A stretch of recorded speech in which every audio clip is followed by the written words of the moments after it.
quick interruption because this fixes all content creator problems. If you're consistently adjusting your camera, losing framing when you move, or re-recording content because you drifted out of the shot, that is a waste of time and engagement. I started using the OBS Bot mini camera and it eliminated all of that. It uses AI auto tracking to follow you in real time, keeps you perfectly framed, and delivers clean, professional video without extra gear or full studio setup. Whether you're streaming, podcasting, or on client calls, this makes you look locked in and polished automatically. Stop fighting your camera and focus on your message. I dropped the affiliate link in the description. If you're serious about content, this is an easy upgrade. As you can see, I'm testing out the camera and everything, and it's working out pretty well. Hit the link, get yours. Welcome to the table. Power, perspective, profit.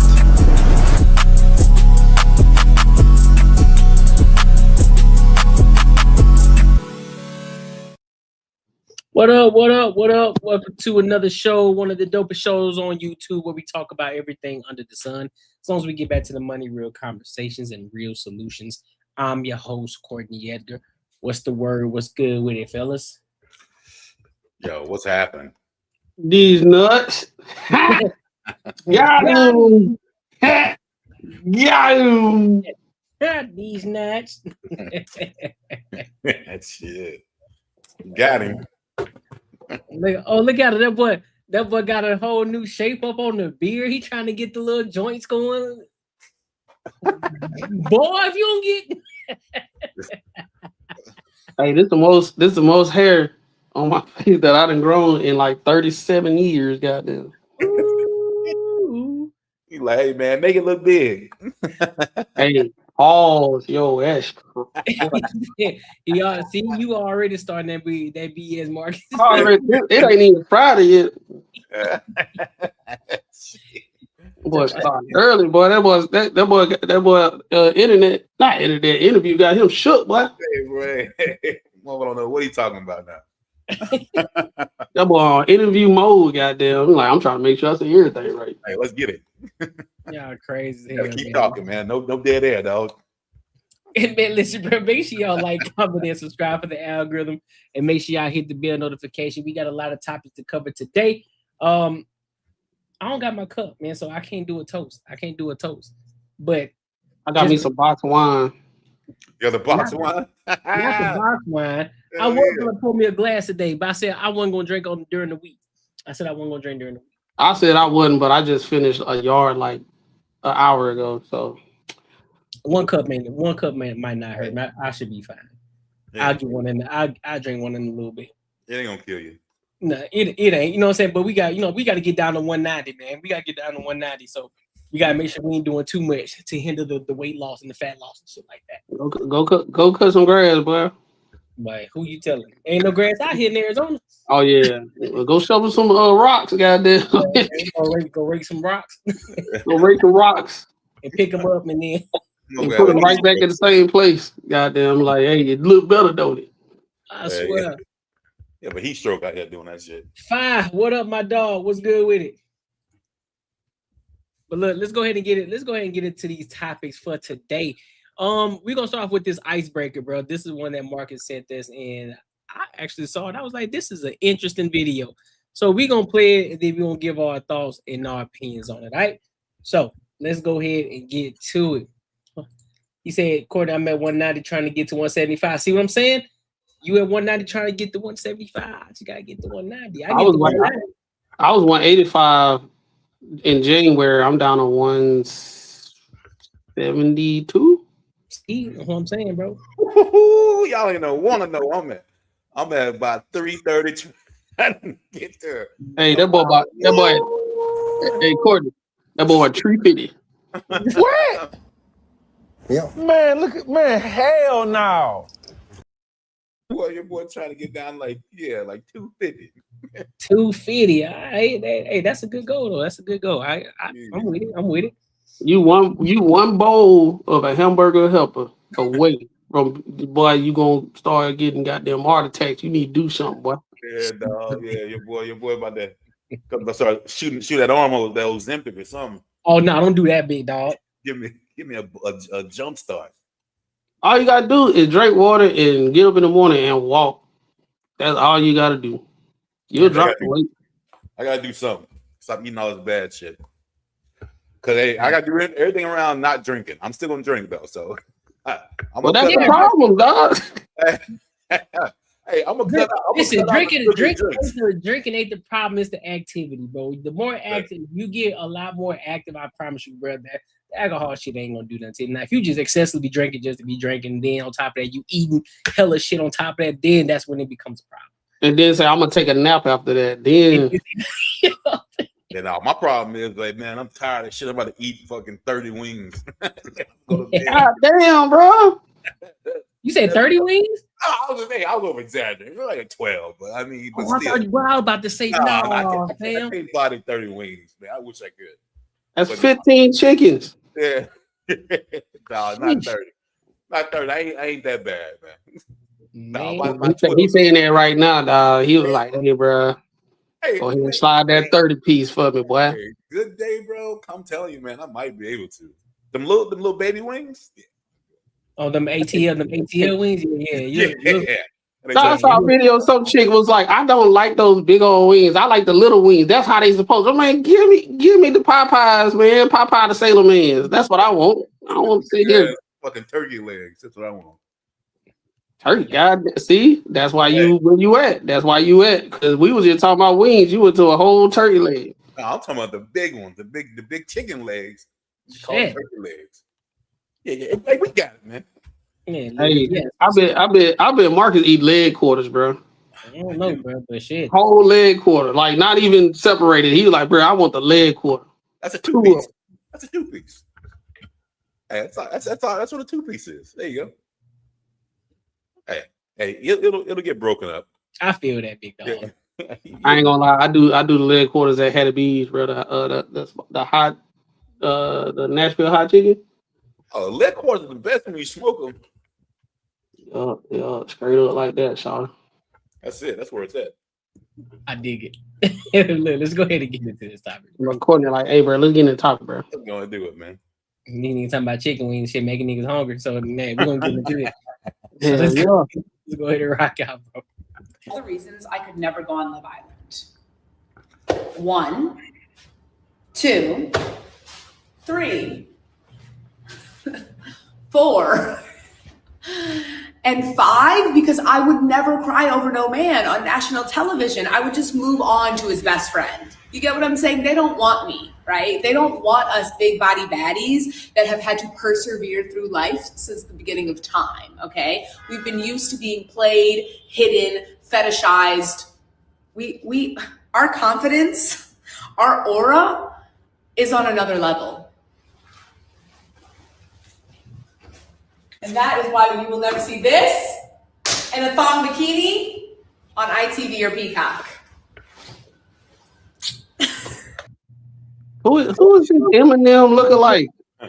Yo, she's a big time fucking creator. She fucking makes a shit ton of money.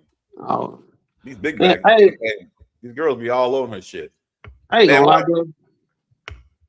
I'm so glad that dudes are starting to like wake up and like really prioritizing themselves, because you seeing more and more of these type of videos where women are going, they unsolicited going on social media to hype themselves up, because they know if they go to social media, they're gonna have a whole bunch of women like them hyping them up. They not getting the attention that they want, so they going on social media to get it now.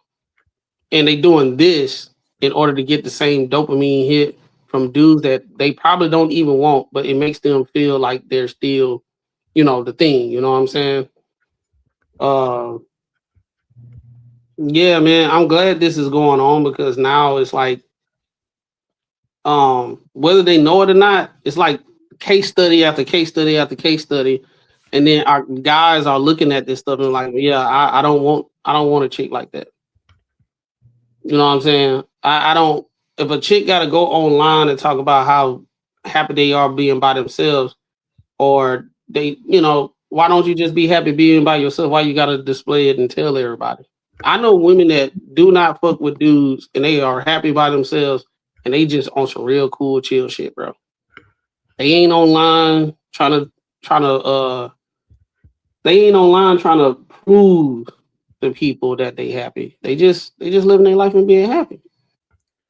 But who is she talking about that they ain't gonna see something? She Love get it, but Island. They're talking about Love Island. That who? show. The TV show Love Island. with all the hot chicks on. Oh man, you know what? I have not even watched that show. I hear a lot about it, but I feel like so many people been talking about it. I felt like I should not watch it. I felt like it must be a bunch of mess if everybody talking about it. Yeah, I've never watched it. I think it's like one. It's almost like a bachelor, like bachelorette type shit, but like everyone in bikinis, like like beach body shit. Like so, but when I saw this, it was just a whole bunch of like I'm honestly I've never run across a video just like this, naming all the shit that you should work on and saying like that's the reason you won't go, you would never accept going on a show like that. And then you're saying that you won't go on a show like that because you're gonna do some fucking messy ass shit just because if someone tells you, hey, you know what, you ain't my type, or whatever the case is, you can go and fuck his friend.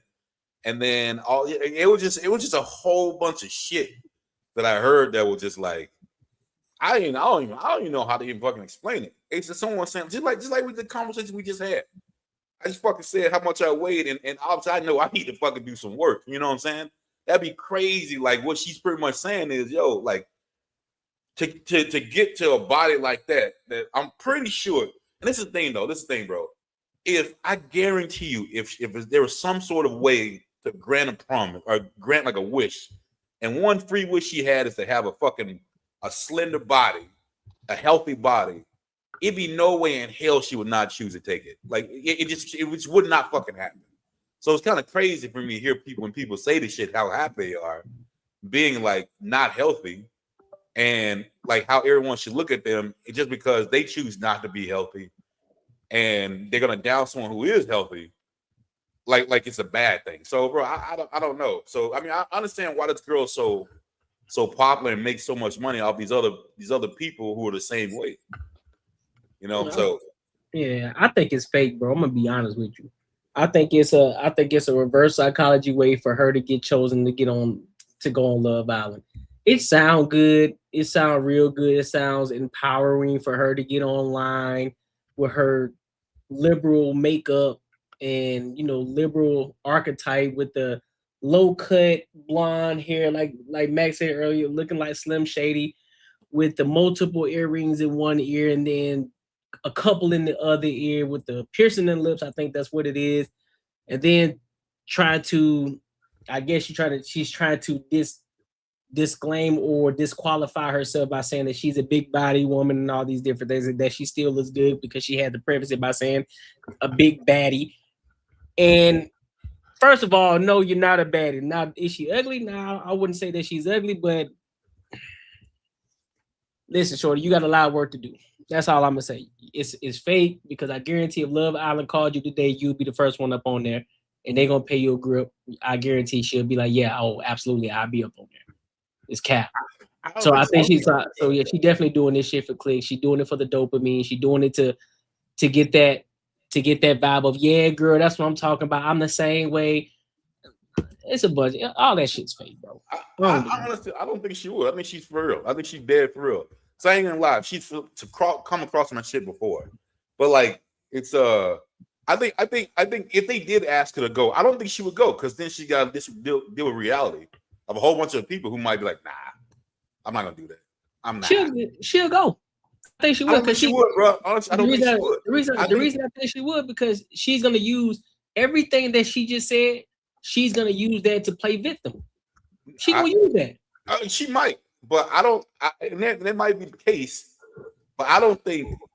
I don't think she would go to make it. Yeah, I don't know. Because the thing is, like I said, real life is gonna hit, and these motherfuckers probably be like, nah, I ain't fucking around with that. I'm good, and then that's when it's gonna be like, you know what I mean? Like, yeah, it ain't gonna be the same. I don't know. I think she's straight up for real though. Nah, I don't believe that. I don't. That's what I only believe what women do. I don't believe what they say. They say one thing and they do another. No, They'll tell you they'll tell you they won't do X, Y, and Z, but then will turn right around and do exactly the opposite of what they said that they would do. I don't think, like I said, I don't think she wouldn't do it because she thinks she's too good. I think just because of what everyone is going to expect, because she'll be the one that stands out. She's not going to be like everyone else. I don't think she would do it. I think if she did, because she's actually lost a lot of weight from how she was before. She was a lot bigger. So, but then I don't think like where she is right now, I don't think she would do it just based on all other people that are there. But if she had a choice, if she, like I said, she lost weight, I think she definitely would do it. Or if there was a show like that and they had bigger girls on there, like I would 100% think that she probably would try to do this to try to spawn a show that would be like more like that, and she would definitely go on that 100%. But like to go into where like the actual people doing it now, I think she might know that there might be some stuff that might get her embarrassed. So I don't think she'd do. I don't know. I don't think so. I don't think so. I don't think she got enough clout to do that. But I agree with Courtney. I always say, I'd rather see a sermon than hear one any day. You know what I'm saying? We see birds like this talk like this all the freaking time. Like it's what we call the we say it all, the main character syndrome. Yeah. You know what I'm saying? So it's like, if they gave her, say, we're gonna pay you to get on here, we decide to go with you, we're gonna pay you and this, that, and that, she will be there. She will be there. What is she doing? She's a social media influencer and everything. You have to think about it. like the more and more I'm on this panel, the more and more I really start taking in account of like follow the money. I always put that in perspective when I look at things like this, because that's the motive. That's the modus operandi that she got. That is her motif. She is trying to make money by hyping herself up to get on the show. If she do that go viral and all that type of stuff, and then the producers and all that type of stuff see how much clicks they got and this, that, and third, that type of stuff is currency to those producers for them to get on the show. We look at the what it is? Streamer University. Is he picking people that's unknown, or do they got a lot of viewers and followings and they can get a bunch of clips and this, that, and the third? What she doing is she getting clip forming right now, so we can do exactly what we're doing right now. And the more people that's doing this right now, the more she get visibility, the more she'll get on the show. It don't matter if she make an appearance and leave the same show. She prove a method, get enough clout, get visibility, and then maybe, what you saying, Marcus, she do her own thing or whatever after that. But this right here ain't gonna be enough. But no, I don't think. Well, I might be wrong. It might be enough. I don't know. I think we're coming at. I guess I ain't Slim Shady. I think we're coming at a different kind of like thoughts on it. If someone offer her money to go, hell yeah, I think she'll go. She's gonna offer her money. But the way she's coming at this is more like, I'm trying to explain what I'm trying to think here. Coming from a place, she's coming at it is more like, I don't need to conform to be on like this type of show. Like I'm good. Like I'm good where I'm at. Like I'm like we're doing the best over here because like a chick would say they don't want a man that's a bad knowledge right there. I'm trying to gather what I'm trying. Y'all keep going. I'm trying to gather what I'm trying to say here. I think I get what you're saying. You're saying like she not trying to conform to whatever they got going on the show for you to be on the show, because when you behind the scenes, they're gonna like, hey, we need some action, X, Y, and Z, it needs you to do this X, Y, and Z. But she's saying like I can make it on my own. That's what you're saying. Like no, I guess it's better more like how Lizzo used to be when she was way bigger. The big girl support, big fuck all the skinny girls, big support girls, right? And she started losing weight, and that shit started changing around, started changing a little bit. That's kind of like what I see her doing. It's like saying like, we the big girls, we don't need to go over with the skinny girls over there. Like, we don't need that fucking bullshit. All shit over here is fucking bomb money. It's good. Like I wouldn't go on that show. Like I don't think she's like I wouldn't go on that show because you know what I mean. Like I don't need to fit around certain kind of people. I put it like this, bro. I wish more and more women, if that's the route what you're saying, I wish more and more women would just live it and do it without saying it and just do it. Because guess what you're gonna do?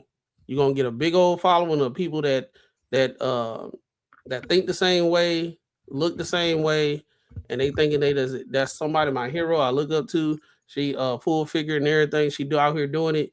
And then when she get on Ozempic or she lose that weight, it's gonna be the same shit with Lizzo. It's like you did not like how you look. You lying. So I would rather her just like do what she doing without doing all that, you know what I'm saying, and just keep it pushing and just being happy with how you look. Courtney look happy. Oh, go ahead, bro. No, my bad. I'll say, but that's my also my thing too, because when you use the reference, when Mark used the reference with Lizzo, all that switched up once she lost weight. So and I think the same thing applies here. If she get offered a job to go on, if she get offered the chance to go on Love Island, she going. And all that stuff that she's talking right now is out the window. She won't be speaking that same tone because she can be like, oh, guess what? Guess who called me? Love Island. I guess I'm going. I guess they do want to see. She ain't gonna say it though. She will. Say it. She's just gonna show up. She gonna say, I guarantee. She gonna be like, listen, Love Island called me. I guess they do want to see a big girl in the bikini on the Love Island on the show. She gonna try to use it. She gonna try to turn it around and flip it. She gonna do that. That's exactly what she'll do. But what I was getting from, she was making fun of the other girls, pretty much. It wasn't because that she don't think she can get on. I think she was like making fun of the girls who are most people think are hot. I think that's more what she was coming at. Like not like that she don't think that she can get on. I don't think. I mean, either way, I think she'll get on if they asked her. But I think she was more like the ones y'all think are hot ain't hot. It's the shit that's over here. Well, that thing about that though, right? That's a move of insecurity, and also, how can I say it? That's an obvious move a chick could do when she's not there. You know what I'm saying? If she was there with them and everything, she wouldn't say that. But if she's over here doing her own thing, that's obvious. I ain't like them. I'm over here doing my thing. She gonna shade them. Because they over there. So she has to say, she got to say those things to separate herself from them. You know what I'm saying? I get it. I get it. I ain't mad at it. I don't want people that's watching think I'm mad at it. I'm just seeing like the money aspect my whole thing is like from a money aspect or a business, what's she trying to do to promote herself type situation. I'm not. It's like I see you see the play. That's all it is. I see the play. That's basically what I'm saying. All right. I'm gonna say this. Let's play it one more time. But no, what I'm hearing from it is more like almost like just like what I just said. I know I need to lose weight for sure, 100%. But if I was on here being like, bro, I love the way I am. I'm all the shit. I would never be in there with these bodybuilders over there fucking showing all my shit because over here it's dope. My communities are off the hook. Big fellas that know what's up. We can eat the fuck we want to and all this other bullshit. But then I already know if like I said, if there was some pill that I could take that would fucking curve me like that, I'm gonna fucking do it. But I'm sitting there preaching this shit like I fucking love it. You know what I mean? And then you got all these other people following along who are unhealthy as fuck too, and they have the same mentality. And you got a whole bunch of fucking people who are unhealthy as shit going against other people who are healthy. It's crazy. That's how it looks to me. You're being fucking lazy, son. Talking about if you could take some goddamn magic bullet, give me that goddamn pill, give me that whatever you're doing. All you need is some good goddamn hard work. Pick up a goddamn hammer, son. Shit, let's do it. What up, Rob? I don't know if you heard it. I don't know if you saw the topic or whatever or heard it. Yeah, no, I seen it. Ain't nobody sweating plus size Iggy Azalea fucking Amber Rose over here. Yeah, no, I seen it. I mean, it sounds cool and all, but like I said, like I was thinking and was said before, it ain't nothing but a damn marketing campaign. She trying to see if they do a BBW Love Island, Only thing is they gonna have to put a damn meter on the island to see how much it's sinking per week. If they put too many of them on at the same time. Are they really on an island, or is it like they stranded? Like, what's the concept? I really don't watch. I don't know. I just hear about it. It's just like a bachelor type shit. I don't know. I think it's like some Jersey Shore or whatever type shit. Okay. You put a whole bunch of people on an island and they hook up. Look, go. Yeah. So yeah, I don't know what she got going on with garbage. That's why I call it garbage. You feel me? But any other final thoughts on it? Nah, she should just start her own shit for the biggies. She just do the Drewski way and do your own thing and just work on talent and not shade nobody. Just lock in and do what you got to do. Be different. I just want her to be different from everybody else. Stop talking about everybody else. Stop trying to talk about this whole big figured, fat, this, that, and third. Man, just show your talent, and that's what's going to make you go. No. I mean, she cool somewhere, but she ain't got no talent but being fat and saying that I'm happy to be fat. Yep. Well, that's a talent in itself. I mean, you know. But she's fairly more attractive than a lot of women that probably do say that. I'll say that. Yeah, I would say that. I say more attractive, but the Slim Shady shit she got on is like crazy. I like soon as I saw it, the song came on. Doom, doom, doom, doom, doom, doom. She should have had that playing in the background in that video, dog. Hey, she probably would have did more numbers, dog. I'm just saying, dog. And bro, what in the hell? Y'all that's crazy, man. But look, man, make sure y'all like, comment, and subscribe for the algorithm, and make sure y'all hit the bell notification. All right. So do we want let me ask y'all, let me see which one y'all want to roll with first. Do y'all want to go with this Arie and Uncle Luke, or do y'all want to dive right into this Charlie Kirk trial thing? Which one y'all want to dive Uncle into? Luke? Yeah, because Arie, she went viral for a minute talking about the spin that music that just came out. So she had something to say about that, and Uncle Lou had a rebuttal behind it. Let's see what Lou talking about then. Yeah, let's see what Lou talking about. All right, bet. Y'all racist for real. Why? What? Why? What happened? I'm lost. I'm lost too. I was like, damn, where that came from? That shit came out of nowhere. What's going on? Nigga said we're gonna talk about Charlie Kirk. I said, nah, let's see what Uncle Lou talking about. Nigga racist for real. Oh no, I ain't heard from Uncle Luke in a while, so that's what I ain't got nothing to do with that. Nigga, y'all racist, nigga. Nah, you racist for thinking about race. When I'm just trying to hear what Uncle Luke got to say. Nigga, y'all racist, nigga. I don't know what you talking about.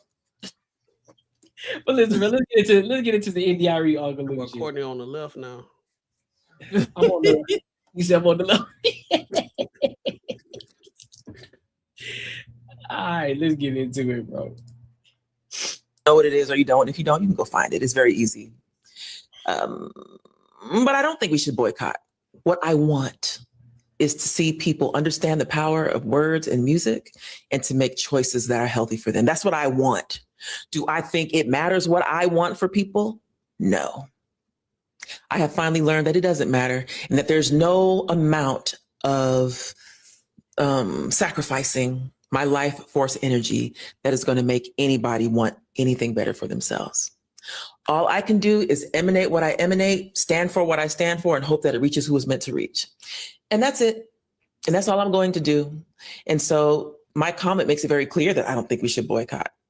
My comment is tantamount to everybody doesn't want the same thing. And there are a lot of people who are saying it's just a song. Well, if that's what you think, enjoy. But what I know is that music has power. But of course, I have used that power to help some people. And I have traveled around this world twice. And I see the impact of what we export out of the Black American experience to the rest of the world. Longer story for another time, but I've seen it. So I know, and I'm telling you what it is, but you enjoy, if that's what you want to do. And I will enjoy doing what I want to do. And that's why I don't think anybody needs to boycott. I think people just need to make choices for themselves. That's what I think. That's one. Two, also, this is a short version of a longer video. I put a much longer video where I go into detail about these concepts on my Substack. So go check that out if you're interested. Two, I was also in the blogs because I made comments about Clive Davis. And I said, watch what kind of stories you're going to see coming out about him. I signed my record deal when I was 22 years old. And so I learned about human nature through the lens of the music industry. So I got a full hot dose of all of it. And I know what kind of stories are going to go. I don't need to say anything more because you're going to hear the stories. You're already hearing the stories. If you're on social media, you hear some of it's true, some of it's not true, some of it's conspiracy, some of it's, what's the word, exaggerated, but a lot of it's true. And it's not my place to tell stories of people close to me, but I've heard some stories and I have my own experience. And again, it was wrongly reported that I talked about our working relationship. I did not have a working relationship with him, but I was certainly at the effect of his power. Boy, this is a long video. Yeah, it is. So I go further into that on my. So mainly, let me skip ahead and see if there's anything. She's still talking about Clive Davis, so let me skip ahead. Find her name. You know who she is if you watch the BET Awards. And she did things to me that were so hurtful and so offensive. And I go into that in the longer Substack videos. Girl. I know a version of it because I hate when people say they can't go with shit. They'll bring it up. I think that she coerced me into things 8 months. And to me, that was the cover. Okay. To either not put my album out or that's blowing back. I'm standing grounded in front of a tree. They made me do that. And there's a lot of it. Otherwise, I am not, my hair would have never come out and Heart of the Matter would have never, and all the ways that I've grown and all of the wisdom that I have gained and earned, that's a place that I know is mine to comment.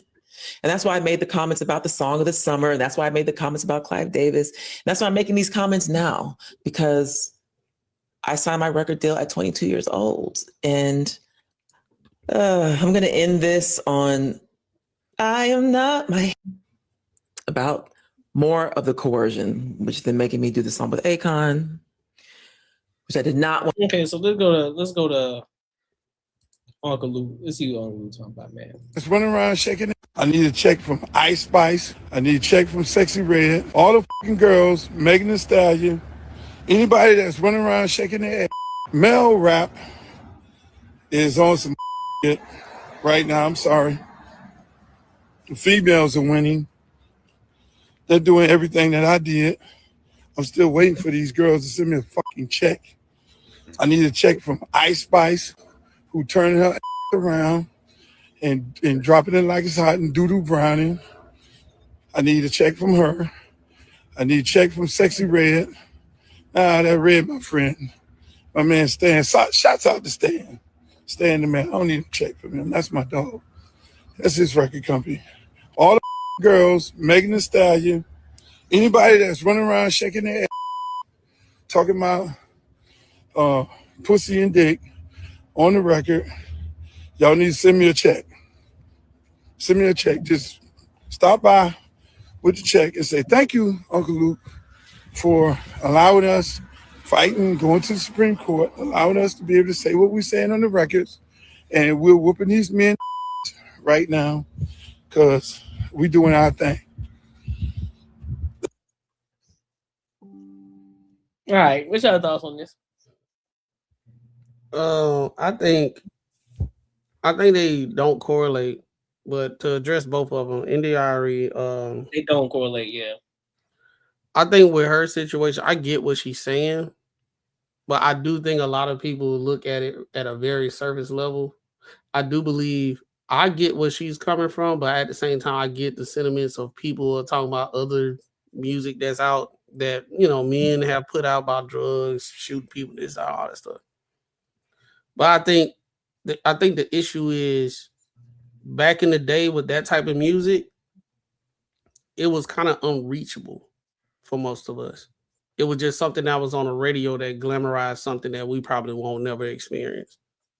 Right. It was before social media. So the influence on the kids and everything is totally different from what it is. Like we had 106 in Park and they did snippets of the song and you heard the songs. Right now with social media, what it is right now, you have these same artists online talking about their actual lives and you seen them living the shit that they talking about. They talking about it. You've seen it. Megan Thee Stallion got her scandals and they seeing it in real time. So it's like, it's not unreachable. It's like I could do it. I can do the same thing. They really believe it. So now they really being influenced, especially in this whole influencer kind of bubble thing that's going on right now. So I understand where she probably didn't address that, but I can see where what she talking about how it influenced the kids these days is totally different how it influenced us, right? So like you had the Hot Boys while we was in I think middle school, right? We was just like, oh, there were some rich people doing that shit. We ain't thinking we about to do all that, right? Or I think that's what it is. Now Uncle Luke, I think he on some bitter shit and he talking about dudes ain't doing stuff, but it's like that's the industry. The women type music is hot right now because it is what it is. But saying I need a check from everybody, that's your issue, bro. That you should have locked your goddamn business acumen up so you can get that check. They not finna give you no goddamn money. I understand where he coming from. He don't literally mean it, but it is what it is at the end of the day. He basically like y'all need to thank me for pioneering this whole type of music. But yeah. But at the same time, with India Arie, I find it funny because majority of the women that's natural and saying you need to have some couth about yourself and everything, they the one that get bashed the most. Felicia Rashad, she got bashed, and she was the most prolific woman, feminine, educated, smart. And all the men wanted. They're like, yo, she even got bashed. You know what I'm saying? Because she said what she's seeing right now. So India Arie, everybody was on her shit back then. I'm not my hair. Everybody was like, yeah, natural, yeah, this, that, and third. Now it's like, shit, old lady, shut up. You just hating. So I guess that's where we at right now with it. Yeah, I don't know. I mean, I got kind of lost in. So she was talking about what I got in the beginning of not boycotting, which I didn't understand what she was talking about. She was talking about the Target. I think she was trying to talk about boycotting the spin that the song. Where my scam is at, spin that, yeah. Oh, she said something before, but she didn't say boycott. She just voiced her opinion. Mm-hmm. But something went around, and you know how social media go. And then they tagged her on she said that everybody need to boycott the song. She was just clearing up that she never said it. Yeah. Oh, okay. Yeah. I mean, shit. Yeah, I'll let you go, Rob. I don't have very much on that one. All right. So, for one, I just want to understand what all this boycott bullshit that everybody be talking about, what they got to do with the price of tea in China. Because ain't a nigga yet posted a replacement for anything that we boycotting. I seen a black lady on TikTok the other day. She was just saying, hey, if you need deals and discounts on stuff, shop smarter, not harder. She's like, hey, if you got paper plates, whatever, you might have a family cookout or something coming up. And you know, I'm gonna get back to what she's talking about, but I'm just talking about the boycott aspect real quick. You got cookouts and stuff coming up, and you don't really care. It's paper plates, you're gonna throw them in the trash anyway. She was like, oh, hey, you know, the day after any major holiday should be 50% off if it's branded for that holiday. She's like, oh, 4th of July coming on the 5th of July, you know, here's how you could plan your route out. And she was like, yeah, Dollar Tree, Target, Walmart, all this other stuff is doing sales. Then she was even mapping out a route for people. She was like, Walmart open first, so start at Walmart. You leave Walmart, hit Target, blah, blah, blah. Obviously, she black and she said Target. Now 60% of her comments on the thread is, oh, don't you know that we boycotting Target? And I guess I just discovered in her comments that we was boycotting Walmart too. If you boycotting Walmart and Target, where the fuck do y'all shop at? Right. I'm gonna need y'all to drop that in the comments. Cause ain't a nigga yet opened the mega store that's like, oh, okay, all these people do us the worst way, so we gonna take our money and we gonna get behind this and we gonna make sure this is in every community for us, and this is what we shopping now. Y'all not doing that. So the boycott thing, when y'all boycott, what are y'all putting as a replacement before we pull out from whatever's already readily available? That's my question to the people. Y'all can drop that in the comments. If y'all come in the chat, we can go back and forth. That's cool. Getting back to the music, I've been seeing a lot of people have disdain for that spin that. The mature side of me understands where some people are coming from. The hood side of me is like, y'all need to chill the fuck out. We've been saying fuck the police in music for the longest. We've been saying whoop that trick for the longest. We've been saying bitches ain't shit but hoes and tricks, knowing good and damn well when we find the good women, we not even advertising that we found them. We still speak our rhetoric wherever the fuck we speak it at and run off to the end of the rainbow with the Lucky Charms to go enjoy our good woman that we did find. This shit's been toxic since Land Before Time. Not at one point in that song did that woman tell you to go learn how to scam and, go with your move from there. She didn't tell you to learn how to boost and go with your move from there. She's saying, hey, y'all seasoned veterans, pull up to the front. Where y'all at? We gonna celebrate you because that's just the toxic cycle that, from the area I grew up in. Everything that all her music is some toxic ass hood shit. So she's just celebrating the toxicity. Now we want to, chastise that, we can, but y'all making it seem like this bitch fucking dropped a song like Teach You How to Rob or whatever. There was an actual dude from Michigan that his whole fucking discography is teaching you how to scam. He got music videos and all. He fucking featured with BFB the Pac-Man. I can't remember the nigga name right now, but he was teaching you how to scam. She ain't teach you how to scam. The reason the song is so catchy is because a lot of y'all niggas did some filthy ass shit in y'all past, and you like, well, shit. Finally, somebody, even though some of us might have grown out of it or whatever, it's like shit. Somebody celebrating some bullshit we used to be on. Fuck it, and it's catchy. So when all these people making all these think pieces talking about, oh, we really need to watch out for the youth, and she ain't tell not name nigga how to fucking go crack cards. She ain't tell y'all how to fucking finesse fucking 10 mil off the PPP. She ain't teach y'all how to walk in fucking Burlingtons and fucking Nordstroms and shit and walk out with some shit.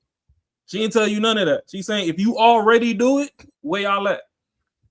Come blow some of that bread. And that's why the shit is catchy. Oh, my bad. Go ahead, bro. My bad. No, I'm saying I get India. Her discography was more of, self-love, self-confidence, radiate your glow, and whatnot. And that's cool. And I understand what she's saying, where there's power in the tongue. If you look at a lot of these rappers, they do profess death upon themselves. And the more they're like, oh, I'm going to die anyway, or, I see death around the corner, whoop-de-whoop. A lot of them motherfuckers that had death every 3-4 tracks, they're not with us no more. So there is prophecy in the tongue. And another thing that I'm going to say, too, is at what point in time did society change to where the entertainers and people on TV is more important than the people in the household? Just because these motherfuckers drop a song and shit, they're not responsible for your children and what you got going on in your house. The damn teachers at school is not responsible. Y'all kids fucking giving them motherfuckers gray hair prematurely. Yeah, we can get up here and joke all day about them women fucking them kids and all that and how we wish we had them teachers when we was younger, but they aging them women at a rapid rate. And here's the thing though, Raw. This ain't nothing new under the sun, bro. All this, the music that we're hearing, this ain't nothing new under the sun. They've been saying the same thing. They just been saying it in a different way. The music that we was listening to when we were growing up, we would listen to the same thing. We were saying a whole bunch of lyrics that we didn't understand until we got older. Like, but we were saying all that. them niggas was freaks, saying all kind of egregious stuff. So there's nothing different under the sun. Just how they say, oh man, y'all be dressing the way that y'all dressing, man, y'all was dressing the same way. All this shit is recycled over and over again. There's nothing new under the sun. It's just now we have social media, so everybody are giving think pieces. Everybody has their opinion. Everybody has their thoughts. And Arie in the same voice, she just voicing her opinion in regards to like, hey, there's power in the tongue. It is what it is. That's what I believe. But I never said boycott them. I just said there's power in the tongue. So just watch it. And so I'm with you in the aspect of, okay, well, regardless of the music that's out, you still got parents in the household, and they're supposed to be the ones that's on the front line. So we all have been listening to rap music. We all have played the GTAs and all the video games that were where you getting shot, killed, robbed, doing everything egregious. But we never once thought to ourselves, you know what? Let me go out here and play GTA in real life and make something happen. We never thought about that. It was just a video game. We never thought to go outside and do that. And so that's what the problem is, because everybody want to boycott something. Everybody feel as if, oh, let's boycott. They want to blame everybody else except the people in the household who's actually consuming it, and nobody want to take accountability for their own actions. That's the problem. I don't know. I think I agree with everything that you say, but I think there is a small nuance where how effective social media is versus when we was growing up, and how the influence is now. Yeah, I'm not. I think if we really look at it and see how influential social media is when it comes to making money and the messaging always in your face consistently, I think it's much different from than when we was growing up. What do you mean? Our influence came from TV though. Ours came from TV, but the TV was kind of like controlled on like what you can see and everything. With social media, you got the algorithm, and then you got search, and people can search from it, and then the algorithm is like literally showing you consistently what you want to see majority of the time. Like, so if you are into the like in that lifestyle and you aspire to have that lifestyle, just like you aspire to be who you want to be, according as far as like everything with doing this with the Banter Barter and the Courtney Egger show, and you really believe into that. Right. You got people that's out there that probably didn't have the upbringing that we had, and like y'all said, the parents are not doing what they're supposed to do. And on top of that, they got the social media influence them to go believe that they could do the things that these artists are doing, because a lot of these artists are just being spit out, and they really some regular ass people, and they just being forced upon us, and people are looking at it like, I can do that same thing. I got to go out here and do all this crazy shit so I can get to the point of where they at, because they did the same thing. And you get in social media seeing other people actually doing it and achieving it, and it's like, I got to do the same thing. Okay, but Matt, my thing is, we really waited to where my scamming ass niggas at. That's where we fucking drew the line.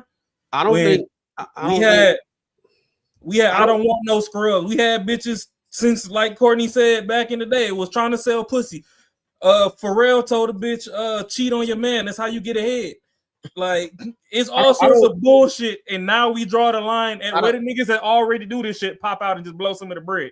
I don't think that we just drew the line. It's just what we're talking about right now. Every time this stuff been going on, people have been talking about it. Every single time. It's just a different generation, but like when our parents was around their age, they didn't think that music was appropriate and all that stuff. Now that we at that age, you got people, back then we listened to what we listened to, but as you're mental mature, we can look. I don't think majority of the people right now listen to consistently listen to the music that they used to listen to back in the day. It's way more chill because everybody more busy now, and they really on some other type of stuff these days. Yeah, but so they listen to different stuff, and at the same time, it's nostalgia to us, and we got enough discernment to not go out and do the stuff and all that type of stuff. I get that, but then you got the kids that's being raised in a totally different environment than what we are. We even look at the data statistic and say they IQ is not as high as the previous generation. That's the first time it ever happened in human history.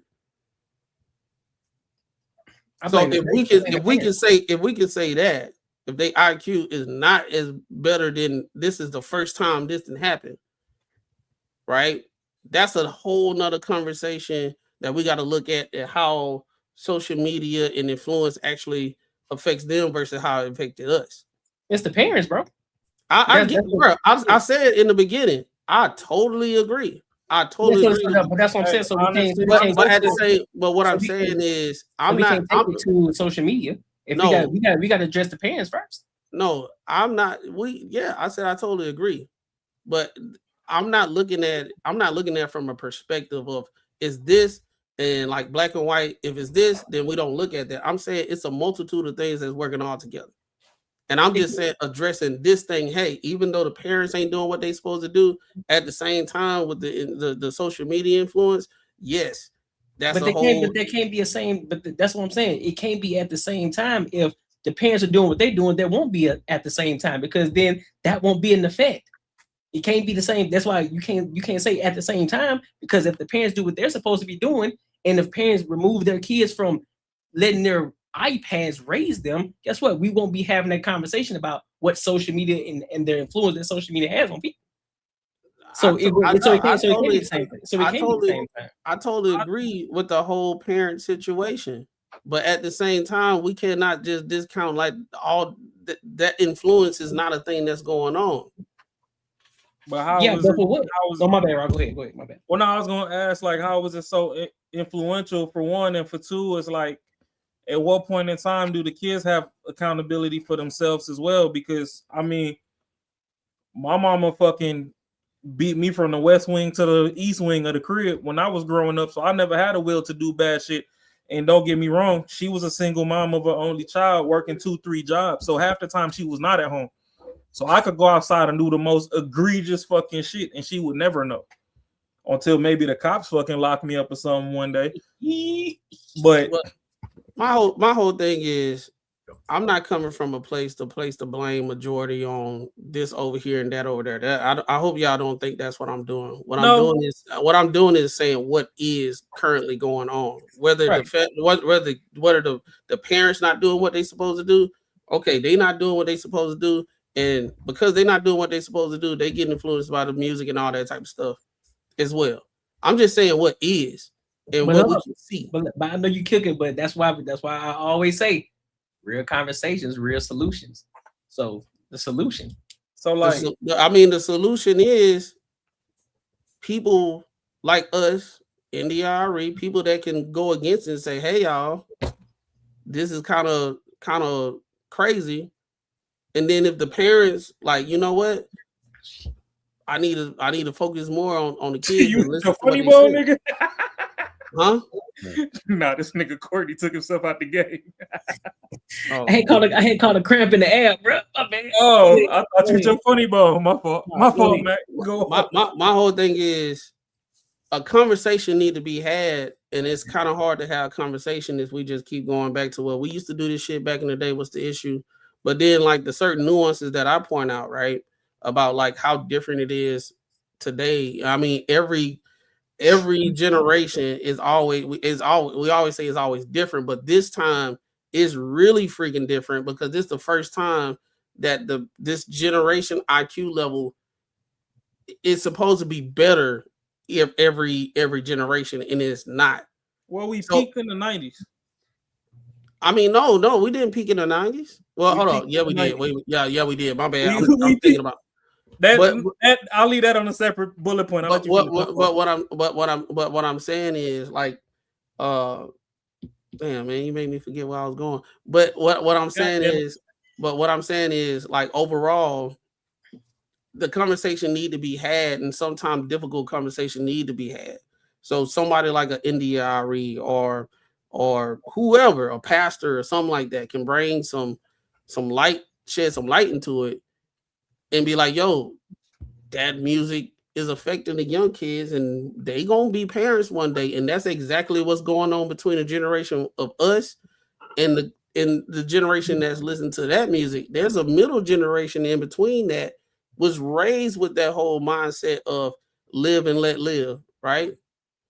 They was raised like that. Everybody wanted to swing the pendulum the other way and say, I'm not going to do what my mom and dad did back in the day and this, that, and the third, and blah, blah, blah.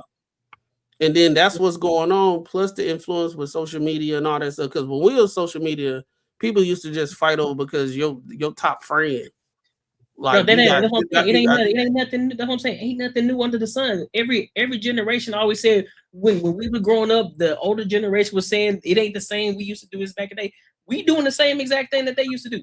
But again, there are new things that you just added to it. You know what I'm saying? As far as the social media aspect of it. So again, it's the same thing.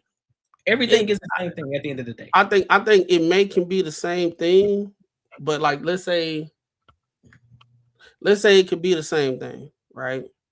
But the dosage is way stronger than what it was before. So it's kind of like not. Like why is the dosage the same? How is it the same? I mean, we didn't have algorithm in phones that showed you consistently all day, every day what you want to see and what you don't like. That's why we were worse, though, in my opinion, Matt.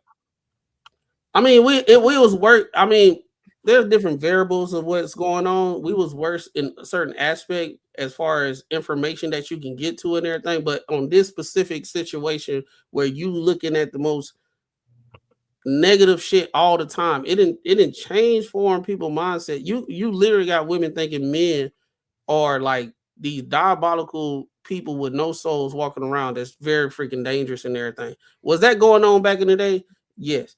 There was some, but they was looked at as crazy. Like they just far with it. But if you have a common conversation with majority of the women these days, right? There's a totally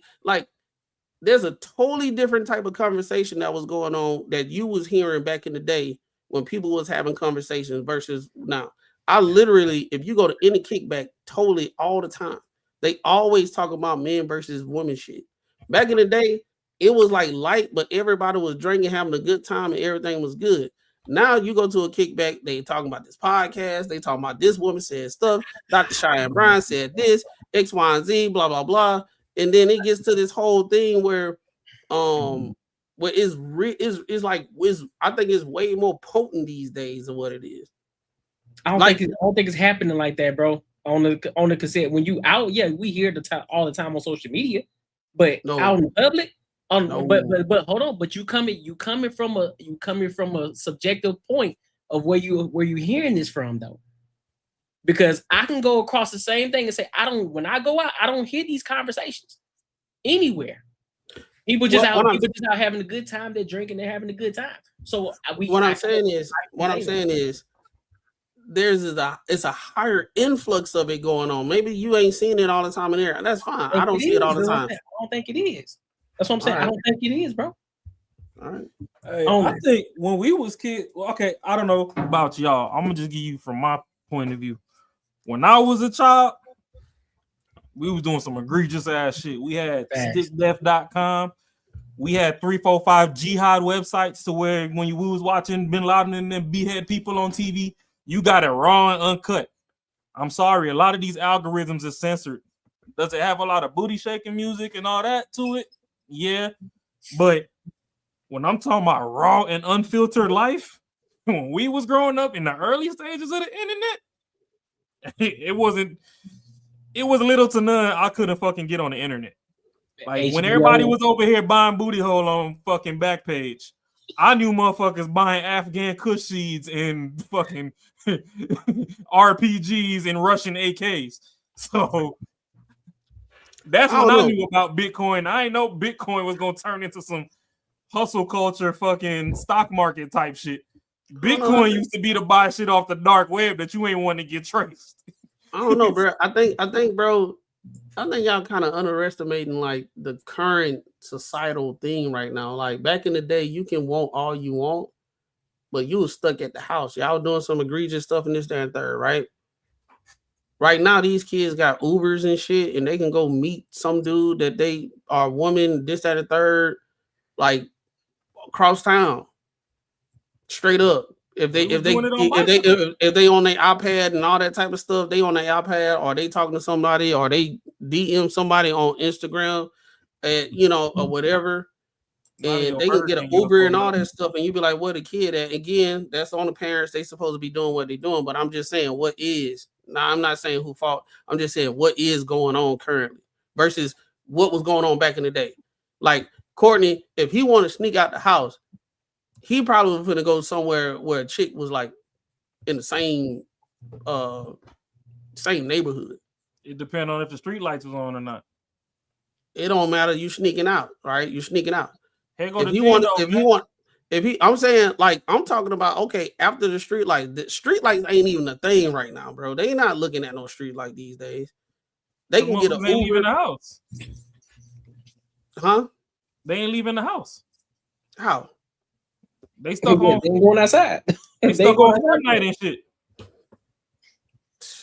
They gaming. They gaming. Everybody want to be streamers. Everybody want to be on We their used to get out of school back in the day. I mean, these And kids, for me, these being kids are going. unsupervised, I used to get home. I used to do my homework on the school bus ride home. That way, if I needed to cheat, I still had somebody to cheat off of. These dudes are they got dudes literally going to jail. Nah, Mac, I'm telling you, bro. I do my shit on the school bus. Get home. Pokemon came on about like 4:30 or so. 3:30, 4:30, I can't remember. Once I was done with Pokemon, I hopped on my motherfucking mongoose bike, and I was nowhere near my fucking zip code. I was smooth on the other side of town. Most people wasn't doing that though. With or without the bus. So to say that you got Uber and all this other stuff now, because even when I got a little bit older, hey mom, if you wonder why the gas level was down a couple times in the Forerunner, I was ghost riding the whip, baby. But back then, gas was 83 cents, and you could find you a quarter tank in the couch. Bro, I used to steal mama car and I was gone. So I don't know what we talking about. Back then, there was few people that was doing what you talking about. Right now, Uber, they got these bikes that's electric. They can just go. They got bikes that they be getting and all that type of stuff that all they got to do is like charge it up, and they ain't even got to pedal. They can go way further distance than what we can just pedal with our legs in there and all that type of shit. I think it's just a different environment, but y'all trying to make it say it's like the same. It is the same, bro. What 12-year-old is on an electric bike riding down the street, going miles and miles? It ain't that many kids doing that. Just like back in the day, you had some kids who had better bikes, or they had the little scooters or little go-karts or whatever. Not everybody had the go-kart, so they weren't the ones driving down the street. They just like everybody else, they going a little bit down the street, they're not going far, and they doing the exact same thing. The only difference is they're able to have the access to that person that they're going to see because they got their phones, they got the technology now. Difference for us, listen, we just had to call them, hey, you at home? Where your house at? We just got to remember how to get there. That was the only difference.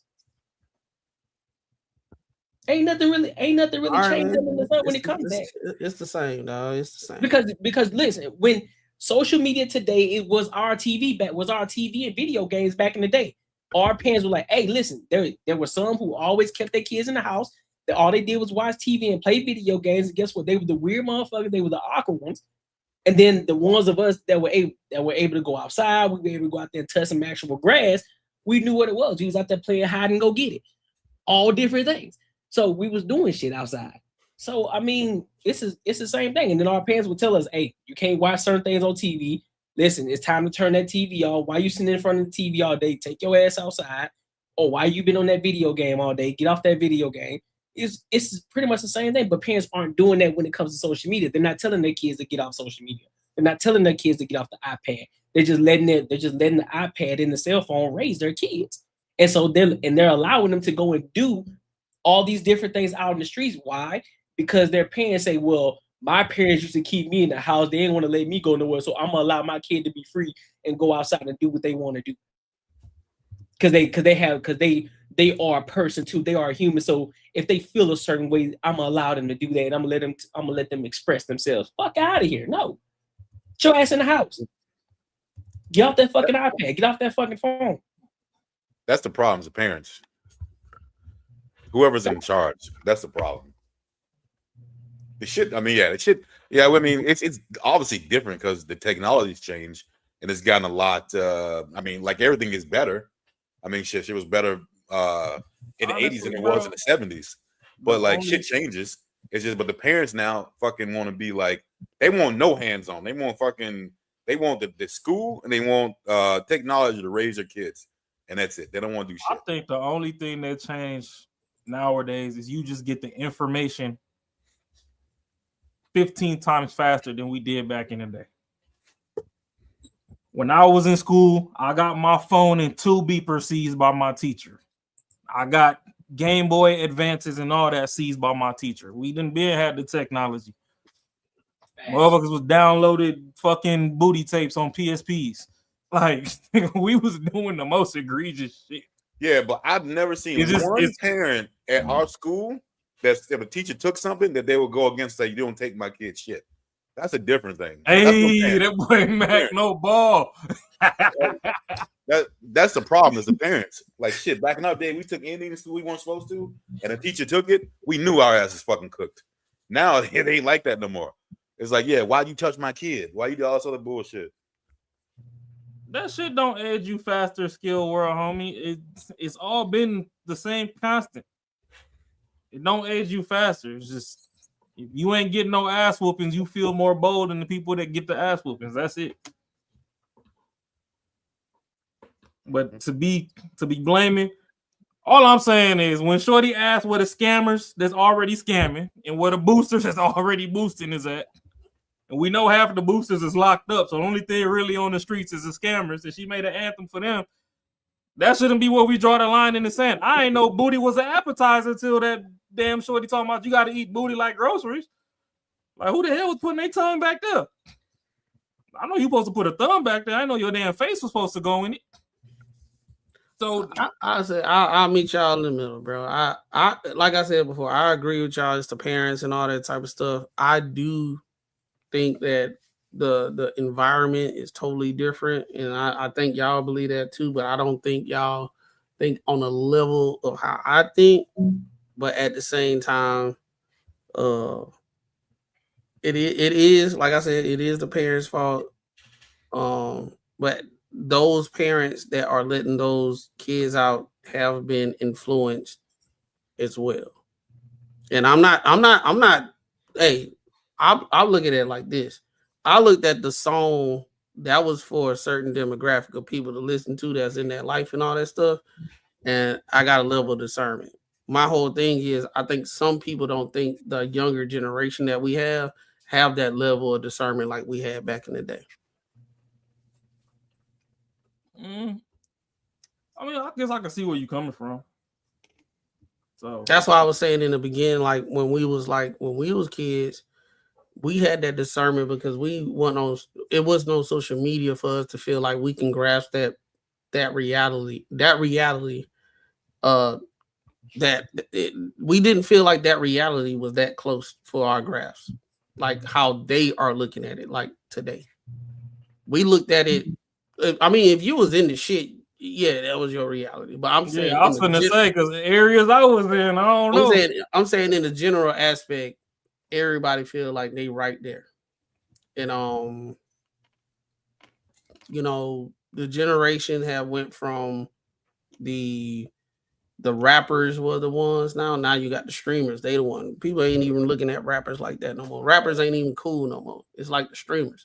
So everybody trying to live the life of the streamers. So I done seen the content of streamers get way, way, way more crazy than just like Soulja Boy was the first streamer. Let's be serious. He was on YouTube getting into it with Ice-T and shit, but he wasn't doing all the crazy shit that was going on. Now we at right now, Kai, he got his shit, and his shit was like crazy but entertaining, but it wasn't no knucklehead crazy shit. It was like, yo. But now you got a lot of people right now just doing the most egregious, crazy shit to get clips. But Kai got that Caribbean background. That's what I'm saying. The apps and the ass whoopings is what's going on. Kai couldn't go as egregious as some of the other ones was. But what I'm saying is people feel like they are close to that and they don't have that, right? What y'all saying with the parents and all that stuff. So it is affecting them because now everybody feel like they have to do the most crazy ass shit to get clipped so they can get views and go on their merry way. It's just like I didn't see that going on back in the day. You had a few people that was doing it in your local neighborhood, or like a lot of people are doing it these days. I mean, I get like what you're saying. It's so influential, bro. You got this 30-year-old some dude, Adrian Bronner, saying gang. Because he know the people that's watching, that's what they say. So now he addressing people around, hey, what's up, gang? Gang, this, that, and third. And this man is literally going through like the worst of the worst shit that's going on, like from a health aspect. This man, every time he drinking, he about to throw up because his body rejecting it and everybody laughing. But he actually going through some shit, you know what I'm saying? So he gotta go, he doing that because the money that he had back in the day, it wasn't that. That's how influential this social media shit is going. Now you got these kids watching that. I ain't saying they doing what he doing, but they seeing it work. And they seen Dean the Great getting into it with everybody. Now you seeing a lot of other children that's trying to be streamers, because that's the thing, getting into it with everybody, starting fights because they think the clip's gonna get them going. Like, isn't that the same thing? But doesn't that go back to what Ross said? It's just the fact that the information is we can access it a lot faster. Because in our time growing up, kids are just, everybody wanted to be a rapper. Everybody just wanted to be a rapper. Everybody was trying to rap because that was the thing. So when it comes everybody to was rapping, but majority wasn't really trying to. It's the same thing with streaming. When everybody trying to stream, but that don't mean just because we see it on social media, that don't mean everybody can stream. Nah, bro. Majority of people, when they was rapping, majority of people that was rapping back in the day, that shit was a hobby of who was better at rapping and flowing. So you mean all the people that we see that trying to make mixtape, everybody named mama was trying to get a mixtape. Everybody named mama was talking about they got a mixtape. They're trying to push out a mixtape at the gas station. Every time. Everybody came out the woodwork. Yeah, bro, I got this mixtape, bro. I got this mixtape. Anybody that we didn't know, even in Mobile, everybody was trying to do. Everybody. The reason I just said it moved faster is because back in the day, we waited for Nelly to drop a music video. Next thing you know, everybody had a Band-Aid under the eye. We waited for Iverson to get to the league. Next thing you know, everybody wearing fucking wristbands and headbands to school. So it's like I kind of get what you're saying with they trying to be wild on the streams or whatever, but a lot of the people watching the streams just donating the chats and clicking like because they like, oh, you're stupid as fuck. We're not gonna do what you're doing, but since you're willing to be stupid, hey, I'm gonna toss you this little $5. Go more. Like they gonna sponsor a motherfucker to jump off a bridge soon. I don't think we disagree that it's the same thing. I think what the nuance of what I'm talking about is not the same thing. Yeah, everybody trying to do what everybody doing, but what is actually going on that's being a detriment to them and to the community is different from you just trying to sell some goddamn mixtape. You got dudes going to jail. But that's what I'm saying. To get clicks, smacking the chick on the ass to get clicks because they getting recorded.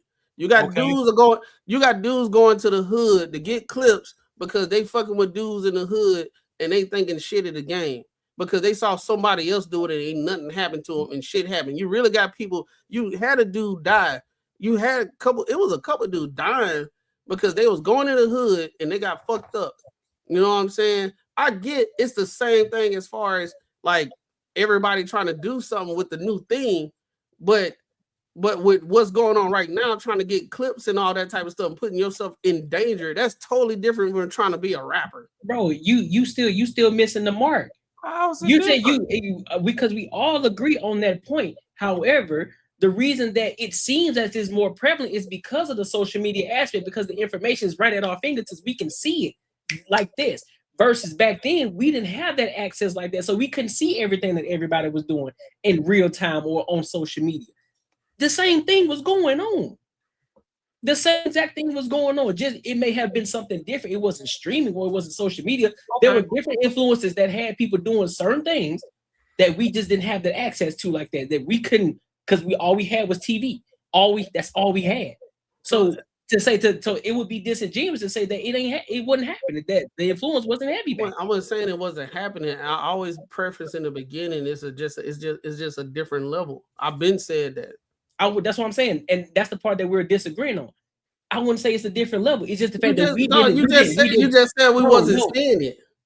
But that's what I'm saying. You said different, but I don't think in the sense of you saying different level in the sense of not this shit is heightened. No, it ain't heightened. It's just more visible. That's the only difference. It's just more visible would increase the heighten of it because now everybody doing it and get oversaturated. So everybody's trying to be better than the next person. So they do more extra shit. It's just more. It's not more increased. It's just more visible. Those are two different things. It's not more increased. It's just more visible. So it may seem as if it's more people are doing it.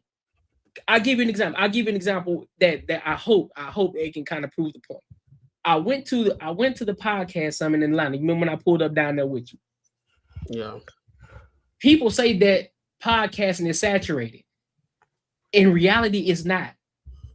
It just seems as if it's saturated because we see it on social media. We think everybody is doing a podcast.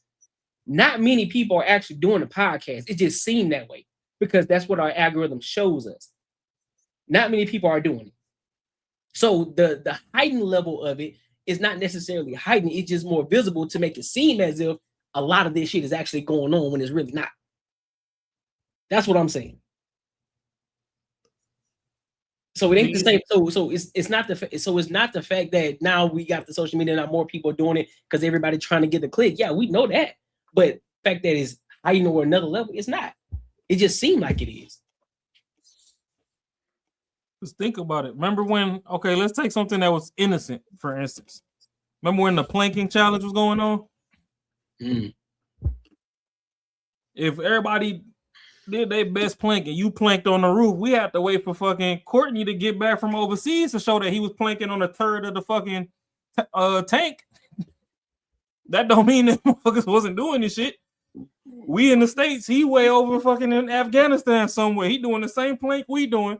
It's just he can't shoot it to your DM, so he waits till he get back, then he shoot you a motherfucking picture to your phone. Like, hey, bro, I don't know. You remember that planking thing? You like, oh yeah, man, that shit dead. We over there. I was like, yeah, well, shit, I got the best one. You like, man, fuck that.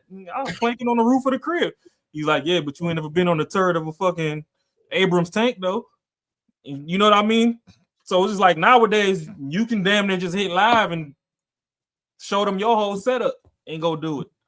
That don't mean there's any less people doing it. It's information travel fast. That's why all these drill rappers in Chicago was getting their ass smoked. Everybody been had guns. Buddy in the chat over here talking about 3D printed guns like motherfuckers ain't been scratching the cereal off the guns since the 70s. A ghost gun been a ghost gun. All it means is it ain't got no trace back to it. Motherfuckers been running around the hood with guns that got 9-10 bodies on it, but they ghost guns and shit, smoking the fuck out of people. But now, instead of back in the day, you tell somebody to drop the low on motherfucking AOL chat and you go slide and nobody knew that that's what you was doing. These motherfuckers just on live and we could just see that one time you made a mistake to go to the bathroom. We seen that one curtain and we outside and we know which room it is and we smoke your ass through the fucking wall of the damn apartment. And now they're like, oh, social media. Nah, motherfuckers finna get smoked regardless if it was AOL or Instagram. It was just, I caught you lacking faster now. That's all it is. The shit been happening. What, we had NWA and all that? Motherfuckers was fake gangsters since Land Before Time. But that's what I'm saying. Asking where the scammers and the boosters at is where we drawing the line when these motherfuckers been selling pussy and beating hoes for the longest.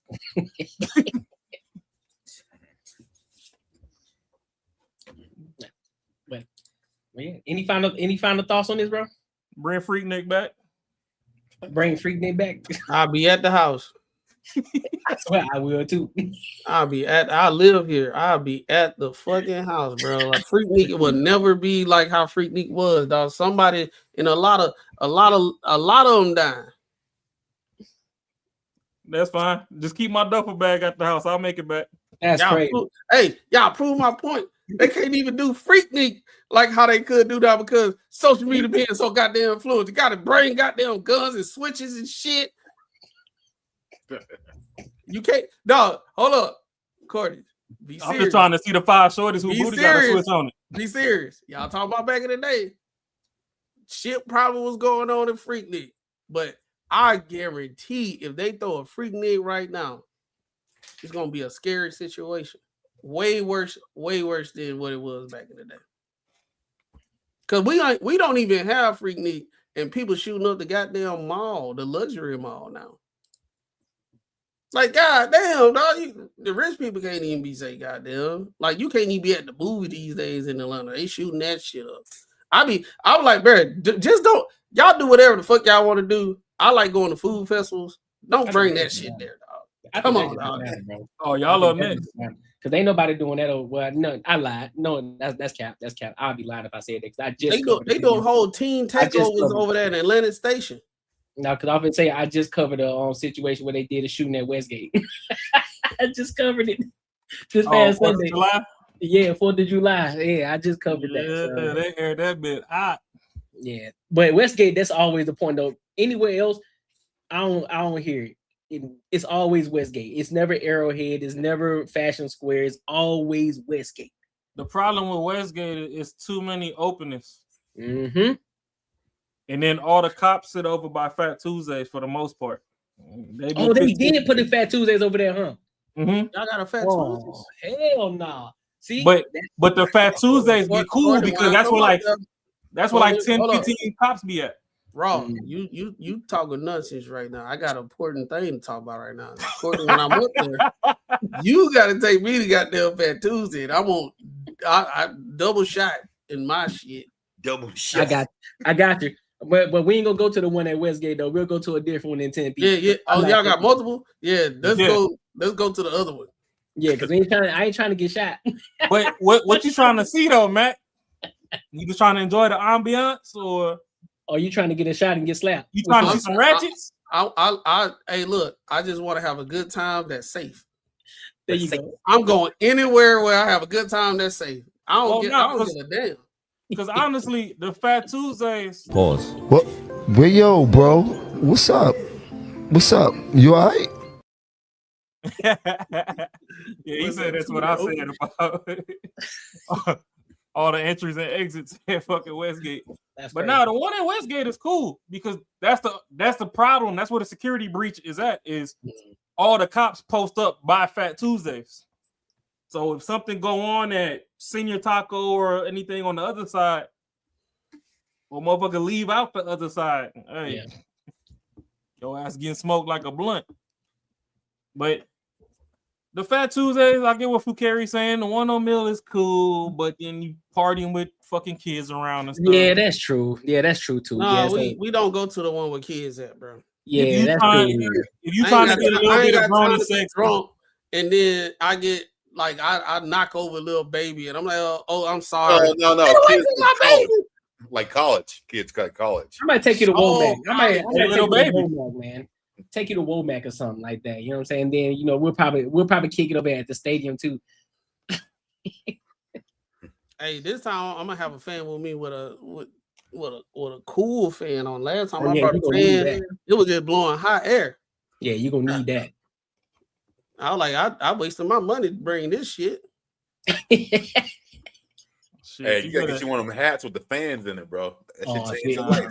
Nah, I ain't finna I'm country, but I ain't finna be up there looking like a country bucket. Nah. That's for the yards, player. Shit. I'm good. Get you a race car driver cool shirt and get you one of them bags for the backpacks, the little water bags. Put some ice in that joint and hook the cool shirt up to the bag and put that under your joint. It ain't that serious, dog. I'll be sitting there doing all that. I could have been done with the yard by now. Hey, I'm just saying, if you scared of the heat, in and out, dog. No. I'm scared of y'all heat because I felt that shit, boy. It's beautiful. It was like 10. It was like 10 o'clock, and me and Courtney went to the liquor store, and we finna just get some liquor and some wine and stuff and all that stuff, and we, some beer. And it was like 10 o'clock. I said, God damn. But Courtney turned around and said, dog, it just preheating. This ain't even the worst. It ain't. Hold on, 10 at night or 10 in the morning? In the morning. 10 in the morning. That preheat, boy. That's the preheat in the oven right there. You ain't I so said, nothing yet. I said, what about 11? He was like, keep going. I said, what about 12? Keep going. I said, what's the hottest? 3. Yup. That shit going, hey, that shit going But it scorch ain't you, even big that dog. hot. Shit. What you say? Okay. How Oh, you about must that be in the then? warehouse. You must be in the warehouse. No, go ahead. Come back during monsoon season, Mac. Then you really see what's popping. Oh yeah, Nah, you don't so want them Complaining it's a about different- heat. Wait till that humidity hit your ass. You don't want them problems. It's a different heat because here in Atlanta and in Mobile where we from, the humidity dog is different. Like y'all got that dry heat. Fam, when that monsoon season hit, you're gonna That's get what I'm 100 saying. degrees and the humidity. Yeah, you don't want them problems. That's big what I'm dog. saying. So When- when when you that- came, when it was that a beautiful time. When In that August. When that season? humidity kick in with it, When that season? August, like August sometime. Yeah, Okay, I ain't going. yeah, you don't want them issues right there, boy. You gonna be pull up. Nah. yeah. He said, "Pull up, come on, Clear, come on." Hey, if I pull up, I'm just staying at Courtney House. nah, come outside. Yeah, Courtney House. Like, you want to go to the store? Like, Let I'm me good. get bring it back. I'm just chilling. But listen, man, make sure y'all like, comment, and subscribe for the algorithm, and make sure y'all hit the bell notification. You want to support the channel? Be sure to support the channel. If you're rocking with us, definitely do that. All right, so let's go over to this next topic. I know this is a conversation that was had a year ago or so, for Charlie Kirk, who passed away, may rest in peace. There actually is a trial for the guy who actually unalived Charlie Kirk. And so this video here, we're going to watch it for a little bit, and then we're just going to give our thoughts and opinions. We're not going to go through the whole thing because, it's really no reason to. But just because, it's something that's popping off right now, so we'll have a conversation about it, all right? So let's go ahead and get into it. To about 12:20 or so a little bit after noon, the noon hour. What happened? What did you see? What did you hear? I heard an individual talking to Charlie, and I happened to kind of glance over the edge of the railing about that time. I could see the right side of Charlie's shoulder, so not his whole body, because he was underneath the tent, so I could only see probably the right side of his body. He was answering a question, kid asking him a question, and then I heard a shot fired. Do you know what time that was? Yes. What time was that? 12:23. What did you see? At that moment, I saw him lean to the left. So When you say him, you see Charlie. Charlie. So I saw him go to the left because I could no longer see the right side of his body. So he went further underneath the tent to the north side of the tent, so left. Okay. Can you describe the reaction of others that were there? Yeah. So then everybody started getting up and starting to run, in more of a chaos kind of situation. Before you continue, can you describe a little bit? So you mentioned Mr. Kirk was answering questions, talking to individuals. Yes. Were there others present? Yes. Any idea about approximately how many? How would you describe it in your terms? In my terms, I'd say when I was up there looking down, I'd say there's several thousand people, because you had it on the grass that was jam-packed, in the amphitheater sitting on the grass. You had people standing on the back up along the cement. You had people that were on the second level, the Sorensen, and over by the Woodbury building. There's another level there where a lot of people were standing and watching. So it was pretty packed. Okay. Several thousand people. You mentioned you heard something. What did you hear again? I heard a gunshot. Okay. And can you describe you described Mr. Kirk's reaction? Was that simultaneous to hearing the gunshot? Yes, it was. When he fell to the left? Yes. Did you see the reaction from the crowd? Yes. What was that? Everybody kind of got up. They all said, a lot of people were screaming, standing up, and starting to run in all different directions away from the center of the tent. Okay. You're a police officer helping to secure the area, correct? Yes. What did you do? At that moment, I recognized it as gunfire. I left my post, which was right there on the south end of the hall flags. I proceeded to right where the fugal and the hall flags meet. There's some outside stairs that I was starting to run down. As I was trying to get down to the bottom of the stairs, people were running up, people were laying down on the steps. I'm trying to jump over people to get to the bottom of the stairs so I can help stop an individual that's probably shooting. What happened next? By the time I got to the bottom of the stairs, I was informed on the radio that we had a shooter in custody. So I thought at that moment, I was like, oh, that was kind of fast. Obviously, it was closer range probably because we had an individual in custody. Another officer came on, said we had an individual in custody. So I decided to, since the threat is gone, now I can assess for anybody that's injured and start looking for any medical needs that's needed at that moment. I started canvassing the area. As I canvassed the area, I was looking for anybody that was injured. I saw a kid on the ground that was on about the second or third tier in the grass next to a wheelchair, and he was almost convulsing. I thought he'd maybe been shot. Talked to the dad as I was running over there. He said that he was just having a seizure, that he was fine, he was not injured. So then at that moment, I observed that there was no other injuries that I could see at that moment. Okay. Was your attention drawn to anything else at that time? Yeah, so after we got some people kind of cleared away a little bit, I thought I needed to start preserving the scene because we had a crime scene. And with some of my experience and training and to that effect I decided now we need to contain the scene and help preserve as much evidence as we can. So I started pushing people off the grass out of the courtyard area because I knew that's where the crime scene was. So as we started pushing those guys out, my chief Long, that was right next to me, I looked down and saw an empty pistol holder that was sitting just on top of the grass. And at that moment, things had died down just a split second. I realized that the shot I heard was more of a rifle shot and not a pistol shot. And what causes you to say that? Just from being around firearms through all my trainings, the difference is, a handgun is more of a short bang pop sound. With a rifle, you have more of a longer, violent bang or crackle sound. It's more of a violent kind of sound. It's longer. So that's when I recognized it. From the east of me. From the east of And then so I went to the top of that. When I got down the tent, Charlie was gone. They put him in an SUV and left.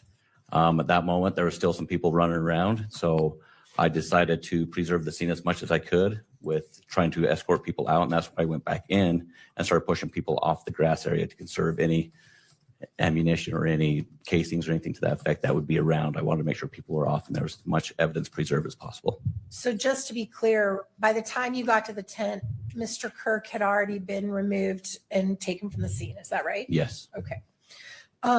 So in your professional opinion, what was the perimeter of the crime scene?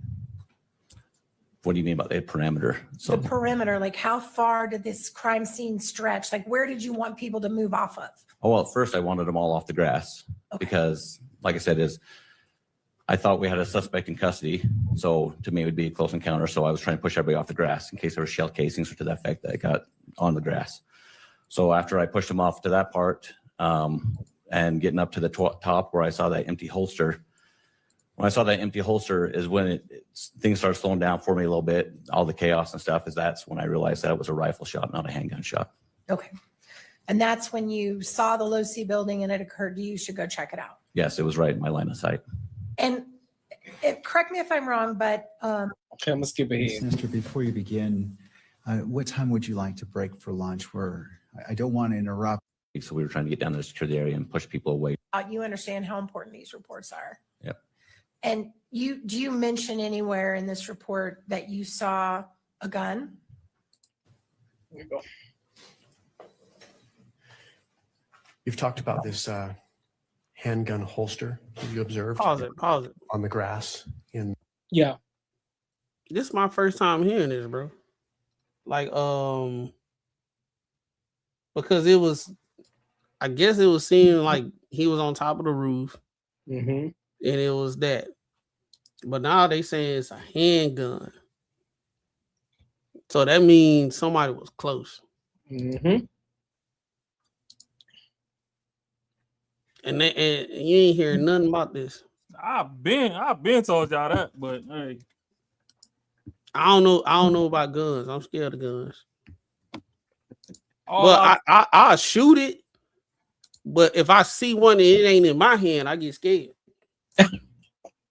Hey, hey, that's one of the realest quotes right there, ain't it? That's a real ass quote. if y'all remember when it first happened and we covered it, and I told y'all the trajectory and all that other bullshit didn't match up to what they were saying.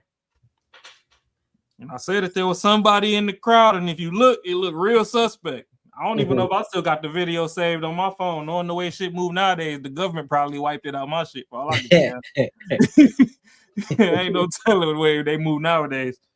But I've been saying what they was talking about and that story they put out was a heap of shit, and they just needed a fall guy. But hey, the shit ain't add up.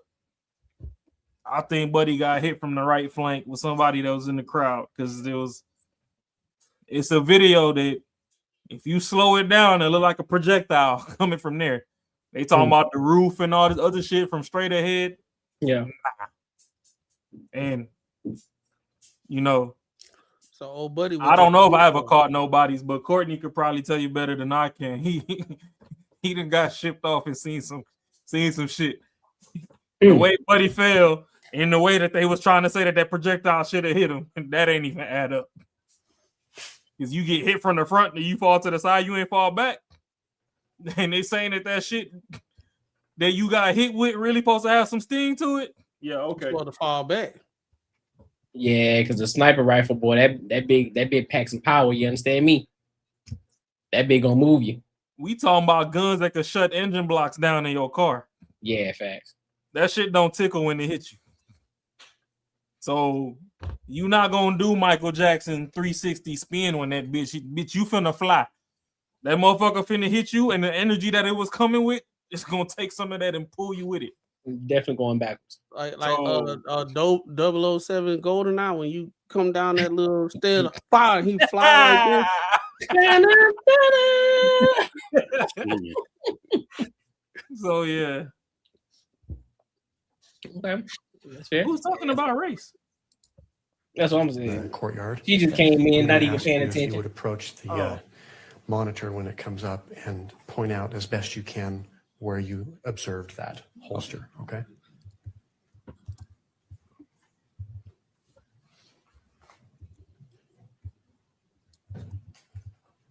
He gotta put his glasses on to talk, man. Bald thumb head ass boy.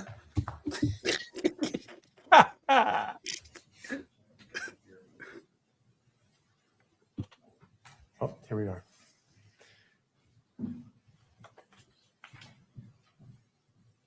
Thumb head ass boy. Lame man. Lame So thumb again, the head question is, ass boy. where was that holster lying when you observed it? So again, this is the picture of the courtyard area facing north. On the south end down here, you got different tiers of grass. On this top tier back here in this area, which is more the center bottom left of the photo.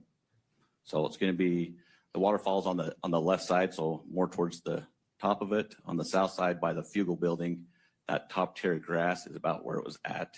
In the middle area of that? Yes. By the Fugal building. Okay. And that's where I could see straight up where the line of sight was. Okay.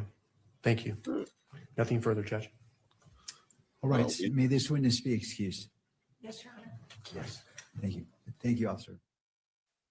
So ultimately, I'll be honest with you. It's really a nothing burger in this situation for the most part, besides the fact of what I was saying and what Mac was on, and what Mac pointed out in regards to there was a handgun in the situation, not just a, not just a sniper rifle. So in that regard to this question, do y'all think Tyler Robinson is the fall guy? I don't know, man. I think I've been watching a lot of. Well, I haven't been watching a lot of movies, but I'll just say my first inkling is say he the fall guy. But then they might got so many fail safes with this shit. Ain't no telling what's going on, bro. They probably recruited 3 or 4 people out there that somebody got to hit. So I think it's so many. It might be so many things going on. Like, yeah, hey, if this happened, he gonna be the fall guy. If this happened, this what's gonna happen. That's my tinfoil hat situation going on right now. Because at first I was thinking like, oh yeah, he might be the fall guy. But then I'm like, well, what if there's more to it? What if it's more shit going on? Because if he the fall guy, I'm pretty sure whoever orchestrated this whole situation, they smart. So it's like they got multitude of different scenarios just in case something don't happen. So I'm looking at the situation where there's a multitude of things going on. I don't know. Maybe that's my tenfold. That's your 10-4. Yeah, it's your 10-4. I don't understand 10-4, but I got you. I don't know. I just don't know, man. Cause like I was under pressure, old buddy. Cause you remember at first you had the old dude got arrested. They was like he did it, and he said I did it, right? But Yeah. now the dude on a roof, all right, they were like, okay, he must be the one, right? So now, kind of find out he got shot with a handgun. Okay, it could be a whole nother thing going on. You see what I'm saying? I think whoever did this was smart as hell because at first, hey, we're gonna get this old dude to distract some shit and say he did it, and then boom, they give him enough time to run to deviate from the dude that actually did it. I don't know, bro. I think it's just a lot. That was wild too. Grandpa talking about take me. Like, man, get your old ass the fuck on. You ain't got a wrist for this shit. That boy shoot a Desert Eagle right now and need 15 screws in his arm. Fuck out of here. He said, "Take me." Nah. Damn, bro. Take me. Like there's a lot of fail safes that look like that was going on that was at play. Yeah, at this point, let's just take everything with the grain of salt at this point, man. That's how I'm saying it. It was too easy. It's easy as hell to spot somebody on a roof and then catch him up. And then on top of that, they didn't even catch Buddy running off. That's what I'm saying. Like they just caught somebody, or apparently they caught somebody running across the top of the roof with Tyler Robinson, right? And then, but yet, now that we're starting to think about it, when you talk about a sniper rifle and the way that it hit you and the way that he landed, it's like, hey, big dog, how you get hit and you go sideways like you got hit in the rear? Versus you get shot with a sniper rifle, you're supposed to go straight back because that's how you got shot. And now it's like, okay, now you got a handgun. So was he really the shooter, or was he just the fall guy? So that way they can actually hit the target that they were supposed to hit. Now, mind you, the person who shot the gun, who was the closer one, he trashed. That's beside the point, though. That's beside the point. You still hit him in the neck, but that's beside the point. So I don't know, bro. I just take it with a grain of salt, man. I take it with the grain of salt. Again, at the end of the day, it's unfortunate that he lost his life because he's just speaking on what he believed in, and then you got these devilish people out here who wanna try to quiet him. I just find it like after hearing this and looking at everything, it's crazy the amount of like people that came up and was like all the conspiracy and this, that, and third. It was a dude that like he did like this. He adjusted his sleeve. They were like he had like a little small minigun right there, and he did some CIA shit and did that. Had another dude do a signal situation. Man, everybody was just scrambling and everybody just know stuff. But now I ain't hear none of the. I didn't. Now I did hear some people say it wasn't no sniper. I did hear like the dude at Joe Rogan. He a black dude. I bought his book, and he like one of the best sniper rifles that ever came. He one of the best sniper rifles that you talking about the ex-Marines or snipers, bro? Snipers, bro. Huh? Say you ain't gotta say sniper rifle, just say snipers. He's one of the best snipers. Yeah, he one of the best snipers, and he was like, he was even confused about it. So when I saw him being confused, I said, okay, because he see this all day, every day, and if he one of the best ones, and he kind of confused about it, I like something ain't right. And that ain't no conspiracy because those dudes, they be locked in. They be like straight up, like they know what it is. I'm talking about he I think I heard him saying, like when he heard the video, the sound of the gun, he was like, that don't sound like a sniper rifle. I think he said something along the line.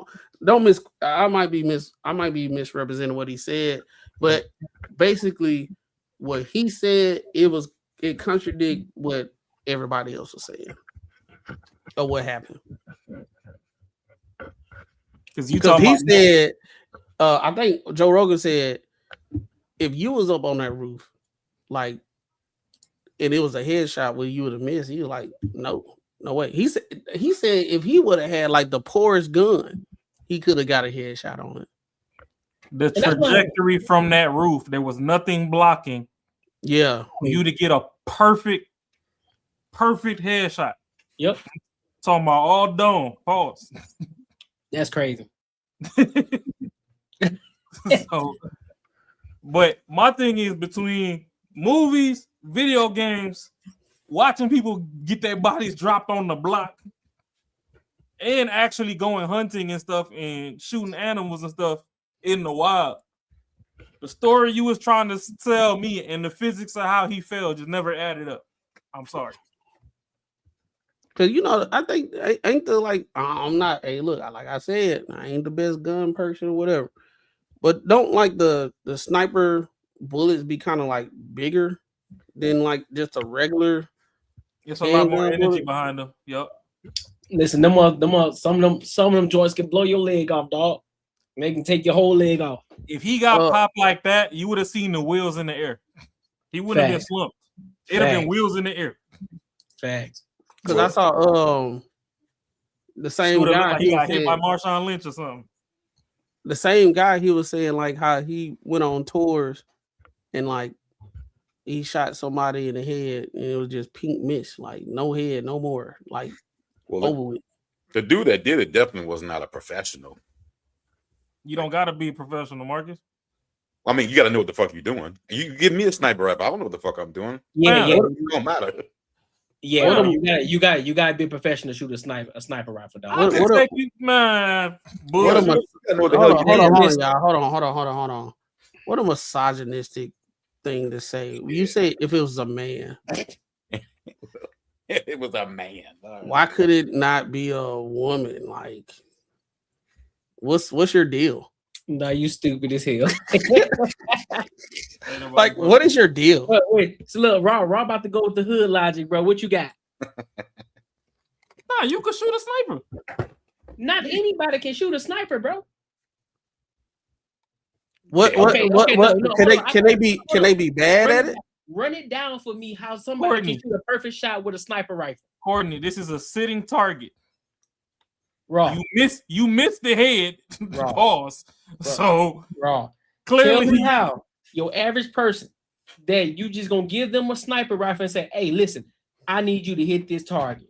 You mean to tell me, and an average person that never shot a gun before gonna hit that target?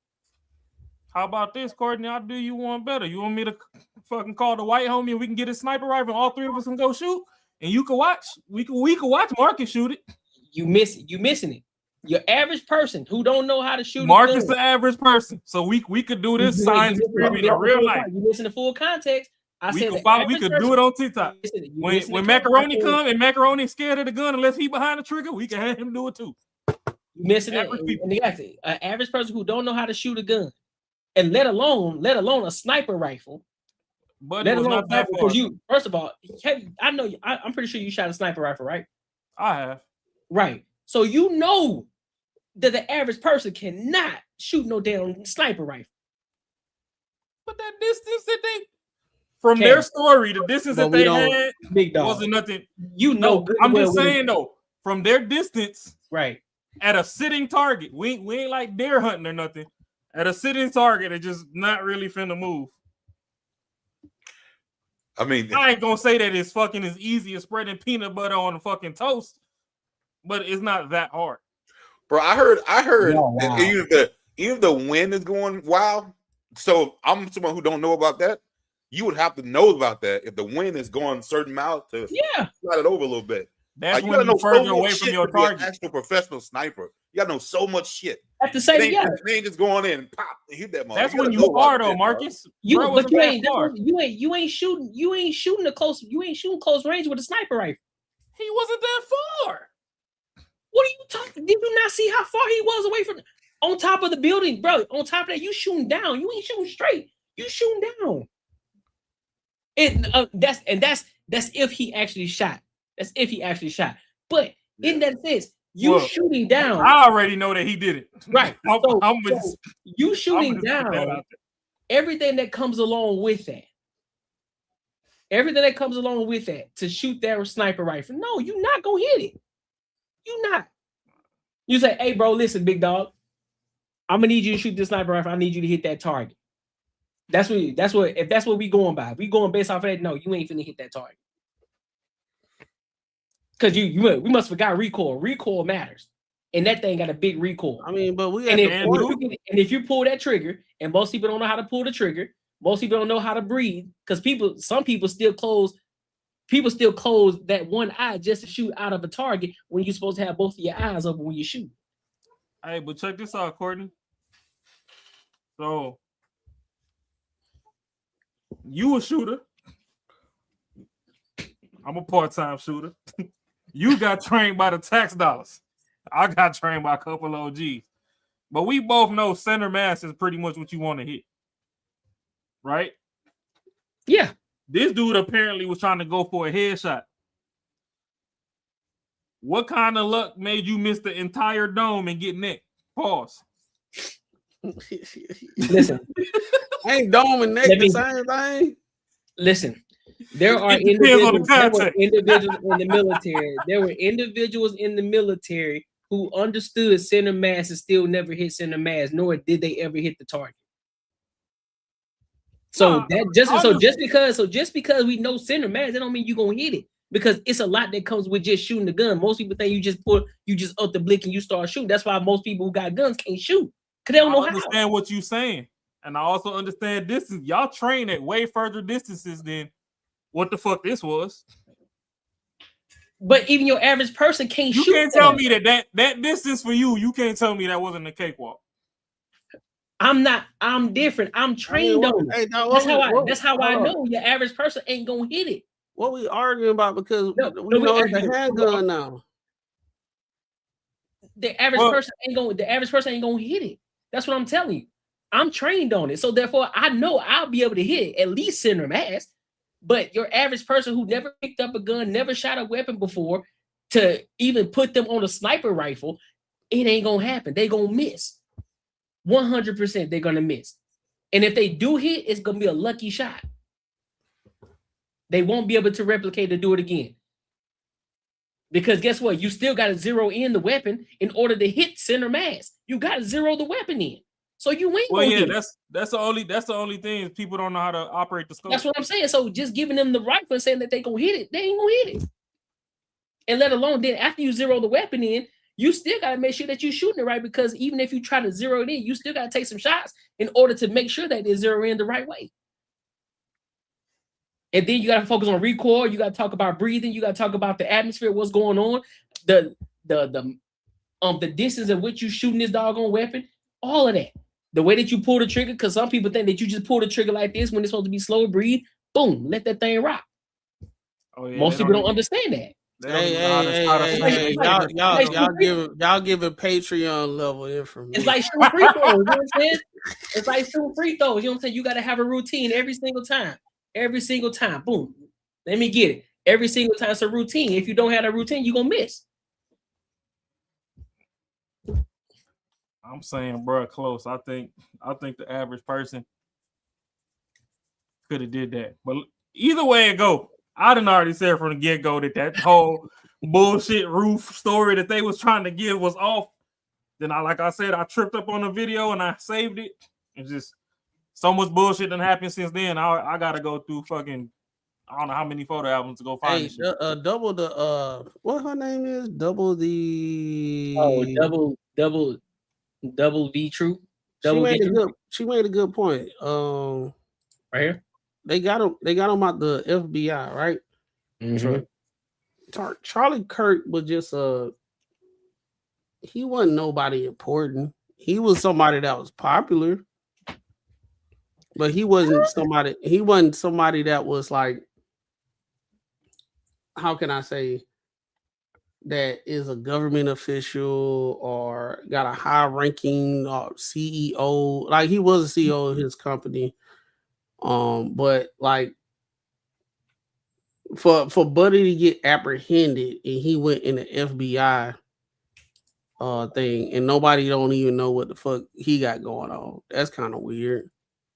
Like they showed the picture of him going to jail and everything, but since then there haven't been no little like mug shots and everything, nothing like that. But Chuck the Builder did what he did, and everybody see what the fuck he got going on. Well, they definitely. Man, you gotta. He was on a bigger level than you think, bro. Yeah. No, I ain't saying he's not on a big level, but I'm just saying it's kind of weird for the guy that got apprehended. You're really not seeing him a lot. Versus somebody low level like Chuck the Builder. You seeing him in court, you seeing him mug shots, this, that, and the third. He always on the airwaves. Why this dude ain't on the airwaves even right out? He was on there for a short amount of time, and it's just nobody seeing nobody. They not taking no pictures. Nobody posting nothing. It's just like, all right, let's find Charlie Kirk killer. But I thought he was the one. Okay, if he is still locked up, somebody would say like, okay, we got new information. Why is he still locked up if he's not the one? Ain't nobody covering that story. Nobody showing pictures. Nobody doing it. They all in court say, hey, it's a handgun. I'm finna show you the whole arena how all this stuff is going on. He's still locked up, but they said it's a handgun. Well, white on white crime ain't sensational. Well, I get that. You know, I'm just throwing it out there. You know what I'm saying? I'm just playing on what she said. I was just saying like that makes sense. Oh, what? I don't even know what she's saying at this point. She's just talking at this point. She probably found a random YouTube and she drunk. She just going in. Probably. It's all good, man. It's all love over here, man. Like, get your shit off. My thing is, I know Courtney know from real life experience the energy transfer of ballistics.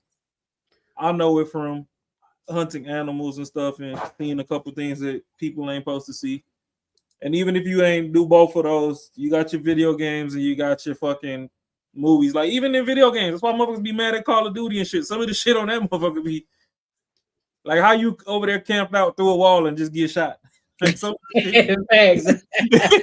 Like what y'all got going on over here? Y'all cheating. Like you behind the wall, behind the locker. Like get the fuck out of here with this shit. But nah, the trajectory and stuff that they want people to believe, if you don't know better, I guess it's believable. If you know better, there's still a lot of questions on the table. That's all I'll say. And it is, bro. It's more. I ain't gonna lie. My 10 hat on. I believe that it's more than me die, bro. I think we can have the surface level conversation, but I think it's way more shit than what it really is, bro. Because when something that blatantly something like that blatantly happens, and there's a lot of questions that's not getting answered, I always look at the situation as like it ain't what we really think it is. I'm gonna do you one better, Mac. Everybody and their granddaddy got a fucking cell phone. Why is it when these major events happen, you don't have no leaked footage from nobody's phone? None. Ain't no leak.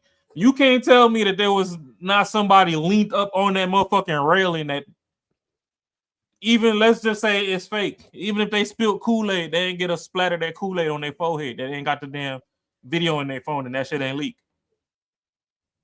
There's no way that there's over 1,000 people there and you won't tell me that they seized everybody's device and wiped their shit after this shit happened. Ain't nothing leaked.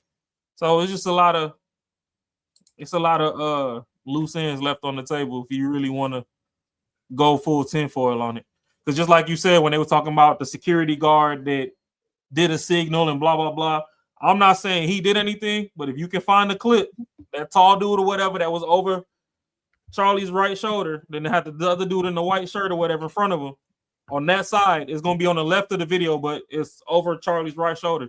If you look, there's somebody in the front that got a cell phone, and there's somebody behind him that kind of got like a little hoodie or something on. Yeah. If you slow it down to when you hear the shot, slow the video all the way the fuck down, you'll see a projectile fly across. So I have a thought. either everybody that was a plant to take a shot all took the shot at the exact same time, and that's why you in here multiple shots, or that was the person right there, and then dude running off the roof was just a psyop. Maybe he was supposed to take a shot, but the other dude beat him to the punch because he had a cleaner opening or something. But I'm not going with the roof shit. That's my whole thing. I think there was a multitude of things that they were like, this dude got to go, and there was a multitude of things that he could have win. And I think whoever shot, hey, no pun intended, shot they shot, got to it first. There might be a whole different other situation. It might be 2-3 other situations. But at the same time, this shit is weird. I have a especially thought. When his wife came out and was doing that weird shit, that just made me be like, what the hell going on, bro? Shoot, I know that it was fucking cops for like damn near felt like 2 months posted in front of the little establishment. Turning Point USA or whatever. Hey, bro. I ain't gonna lie, bro. I don't be wanting to kick people. No. You ain't no, let them rock out. I'm gonna let it rock out, but I'm just letting you know. I don't want to, but I'm gonna just let it be known that if I wanted to, this would be one of the ones. But I don't know, bro. That shit, it was wild. Double V True, what the hell are you talking about? Are you just mad? Are you drunk? I think it's a bot. It might be a bot, bro. Okay, are you just saying something right now? Like what you got going on over there, man? She must have just learned English. All I'm saying is the shit weird. Grandpa trying to take the fall for the shit. Y'all telling me that this dude jumped off a roof with a rifle on his back, ran across the street to some neighborhood and hopped in the car, and ain't nobody see his ass. And yeah, I don't know. For a society, they fed us video games and all this. With the coming of the internet, y'all sure don't be trying hard to lie to us no more. Y'all put more truth in the fucking video games and movies than y'all do in real life. Yeah, hey, bro, it's hard to do that shit now because all the information out like that, like what you saying, how fast it is. Back in the day when everything was controlled by radio and magazines and TV, it was easy to dupe people now. So now you got stuff in real time that is everybody got a smartphone. All the cops gotta have cameras on and this, that, and the third. It's like people see so much shit they get desensitized. So it's like a lot of them don't even believe the shit when they see it. They be like, that shit look kind of crazy. What the hell they talking about? Think about it, bro. We 3 years away from Skynet. We got to August 29, 2029. I'm getting that bitch. That's what Terminator said. And we already fucking battling with data centers and all that. And Elon got the robots finna drop. Like, he was the main one talking about this shit going too fast and it's gonna be bad. Now he all in now. The movie said August 29, 2029. Skynet gonna flip, all the robots gonna be against the humans. I don't know if SpaceX is Skynet or Tesla or what we got going on, but I think we're too far away from that. Y'all done put enough proof in the pudding to where now y'all trying to lie, and it's like we supposed to be having fun.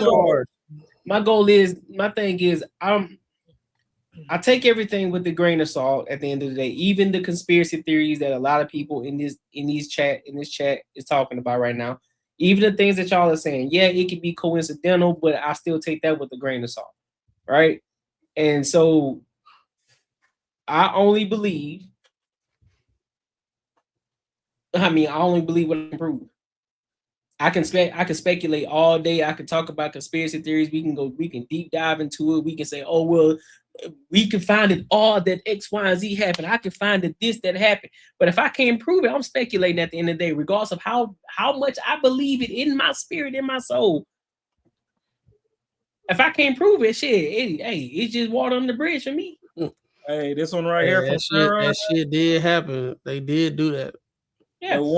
The weirdest thing that I've ever seen on this planet is South Park and The Simpsons. Yep. South Park and The Simpsons. Mm-hmm.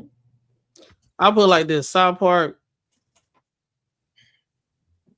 I don't think it's as coincidental. No, that's what I'm saying. The same way we hold Nancy Pelosi to the fucking fire for insider trading and shit. Because with everything Charlie Kirk was doing, I mean, South Park been around. Charlie Kirk was doing that shit for a while. I think it was just coincidental because you're not. They were like, dog, he finna get got. Nope. To me. That's what I'm saying. Because he's been doing it for so long. He been doing it, and then even when he got like traction, it was like they still left him alone. They started doing other stuff that was way bigger than that. But then when he had like the whole focal point, and when you looking for, I ain't gonna say content, like you looking for stuff to make a show about, and I think how South Park operate, they do everything in 1 week. Every episode is done in 1 week. I saw the documentary and how they infrastructure and they process everything is 1 week. So shit probably was already getting hot, and they knew he was about to do this shit, and they just was like, we finna do this shit. Now, I don't know, man. No, hold on. The difference between South Park and the Simpsons would do something like 2 years ago and call it out. And then 2 years later, it actually happens. Or 3, 4, 5, 10 years later, it happens. 10 years ago, they said Trump was going to be president, and they did some shit.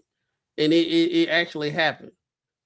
So I would be more inclined to be like, what the hell they got going on versus South Park. South Park is going on what's actually going on right now. The Simpsons be having like Trump was not trying to be president and nothing like that, and they had him walking down an escalator fucking 10 years ago. Yeah, I think I don't want to say that he didn't want to be president. He just didn't care to. Well, that's not the point. That's not the point. What I'm doing. The only reason South Park knew about Charlie Kirk because he was getting popular based on what he was doing. The difference between South Park and The Simpsons, they called that shit 10 years ago. Yeah, I mean, I get what you're saying, but that's why I'm like, I don't trust none of them because there has also been the underlying speak of they're not allowed to do anything without informing you first. So they hide a lot of subliminals in the movies. They hide it in the TV shows. They hide it in books. And now that everybody getting all these digital books, you might read a book and see something, and you go back to read the book again, and they done changed the words. That's the real reason I don't like digital shit. But hey, if y'all boycotting GTA, good luck to you. That just give me more time to get ahead with my content. Hey, South Park said that Kanye was a gay fish.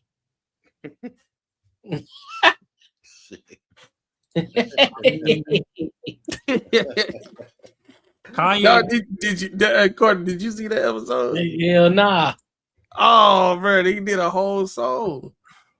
Hey, well, they might know something. They did a whole song. They was like, they did the 808 Heartbreak. They redid the 808 Heartbreak song. What's the I don't know. They did that song. In the night, I hear the dog. They switched it, and they were like, because I'm a gay fan. No, they had a whole video, bro. They made a whole video. Shit was funny as shit, bro. Man, that's some crazy shit. They said Kanye so crazy. They say that boy a gay fish.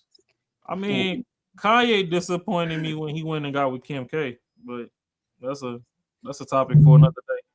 I'll let us get into the next topic first before I start pulling out some more 10-4. Facts. Let's get. Oh, see, Fakir know what I'm talking about.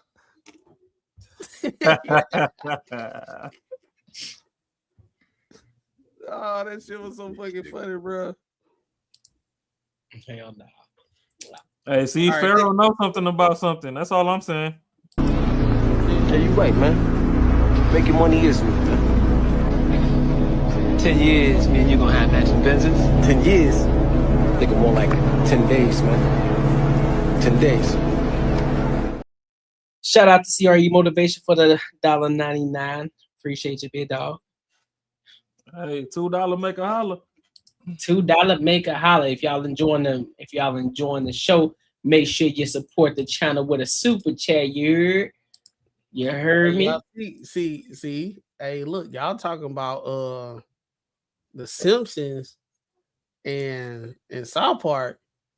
You see my background. I had this shit early in GTA coming out this year, boy. I'm already ready. I'm already ready. I got the theme soon as it come out. I'm ready. Hey, it be like that. Hey, Marcus, you gonna hop on the sticks or no? Oh, shit. That's crazy. That's crazy. Hey, bro. Yeah, nah. Come on, man. You probably won't get me on that. Oh, Corey, how did you get to that so fast, dog? Hey man, I be moving. I know where it's at, bro. Hey, you know exactly what that shit's at. Oh shit, dog. Pause. Yeah, exactly what that shit's at. damn! You don't play games at all? You don't game at all? None. I'm no good. Never at have? it. Nah. Okay, let's say, do you watch people play the game? Nah. I think last system I had was fucking. Nah, bro. I was like a freshman in high school, man. I think I had a Dreamcast. It was shit. What was it? PlayStation. First one. The gray one in high school. Yeah, no, the CD in it. That was the first. Hey, you know what? Hey, check this shit out. A girl. Oh shit. Hey, I was in 9th grade, bro. No, I wasn't in 9th grade. No, I was because I had a car, so I was in 10th grade. What? And then fucking some lady gave me her husband's PlayStation for Christmas. What? Yeah, it was one of the ones taking advantage of me back in the day. Hold on. Hey, Cordy, look at this. What's wrong? What food carry said? What's wrong with this, bro? My dude said if I'm good, I can get a PS5 and GTA 6. Shit. What's wrong with this, bro? She was finna strangle that nigga last week. That's not what. You know she's full of shit. That sounds like a dude saying that, like his girl gonna get him a PS5 and GTA 6. I have never heard a dude have a problem with his girl having a video game. We said that if she good, you know, so they might got that kind of dynamic. Like, hey, listen, if you be good, because she a gamer. Yeah, he got a spanking counter. You know what? Take 45 spankings, no talking back. He gonna buy it. Yeah. Hey, if you carry, man, you need to be on your best behavior. You must be giving him hell for him to say that. For a dude to say that, you must be giving him some hell. Right. If you give me swallowed up, have you ever been swallowed up? Hey, give me peace for 3 weeks so I get that PS. You feel me? Like, hey, listen, dude. Do what you gotta do. You know what I'm saying? Make some things. It's funny whoever played that clip, because I was gonna say her knee pad's probably in the fridge right now. Make some things shake. You're gonna have to be on double time. You know what I'm saying? You gotta work overtime. You're gonna have to put him. Hey, look, you're gonna have to put him to sleep so you can get on the game. You feel me? You gonna have to be on it overtime. You understand me? This could be him. Hey, just know that if you pre-ordering GTA 6 and you don't have a PS5, buy one right now. They've already planned. They've planned for it to be a shortage, as is. Hey, PS5 sales about to go up, dog. Oh hell yeah! But I'm glad I already bought mine. You understand me? I already got. And the system went up like $200. Oh, she said she don't need the knee pass. Not on all 10. Hey, Double V, what are you talking about, shorty? I think, bro, I'm telling you, I think that's a bot, bro. There's no way. I don't care what Double D talking about. Fukari said 10 toes down. She don't need no pass. She stand up. Said she don't need no pass. Oh shit, she said, she stand up. Oh shit. All right. Shit. Come on now, dog. Let's get to the next time, bro. And listen. Let me say this for all the people that's in the comments right now. Y'all engaging. I appreciate y'all. We appreciate y'all. You know what I'm saying? We always messing with y'all. You know what I'm saying? If y'all really want to support the channel, if y'all really rock with the channel, support it with a super chat. You don't have to. It's just on your own discretion. We just encourage it, right?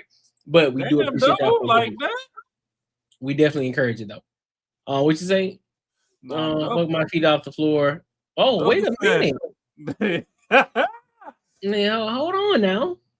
Man, let me go rip on my drink because they wilding in the chat tonight. They're going crazy today, ain't it? I don't air to that. I don't air for Nike, but we doing eat. Hey, well, hold on now. What? And not my boy Boosie. Hey, you already know Boosie on the line all day. But look, let's get it. We're gonna wait for Raw to get back. But so we can kick it for the moment. We can kick it for the moment. Because the chat going crazy. The chat going crazy right now. Double V talking about she got her feet in the air. And then Fukari Fairy talking about she getting to it. What brother, not Roger? Hold on, what brother, not Roger? Hold on, who that is? I don't know what this person's talking about, man. Have you seen the friend? Have you seen the friend Richard? No, I haven't seen it. Is it where the future go? Yeah. Sensational. The team. He don't look like Future. Team Future. That Facebook Marketplace Future.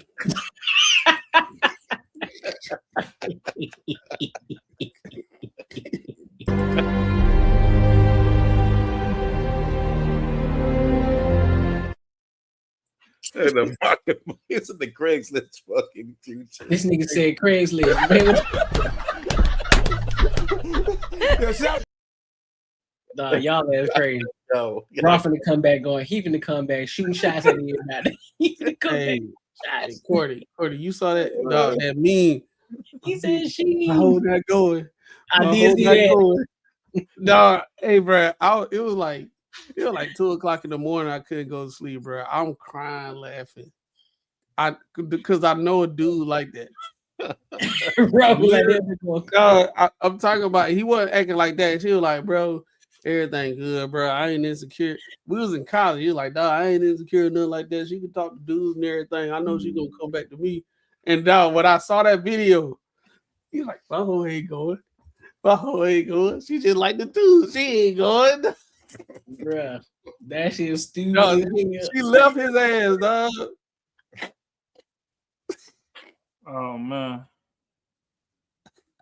Hey, you might gotta put that on. If they ain't Kirk gonna need some icy hot trying to get this PS5. She already calling in talking about the back bag. Oh yeah. You gonna need the Bengay, you gonna need that Tiger Palm, you gonna need all that to get the action. Yeah, you gonna need that. She gonna be in the hospital hooking up the PS5 to their TV. Swell. My Future's back. She keep playing. We gonna have a dinner date. Hey, listen, you know when they get that little compliment, they can't say anything. They're like, shit, hey, for real. Hey, Hey, look, Carter. Yeah. Hey, look, they done. Man, chill out, Man, chill. Man, like, for real. Man, chill out, man. Listen, bro, let's get to this next topic, bro. Y'all ass wild as fuck right now. Let's go, bro.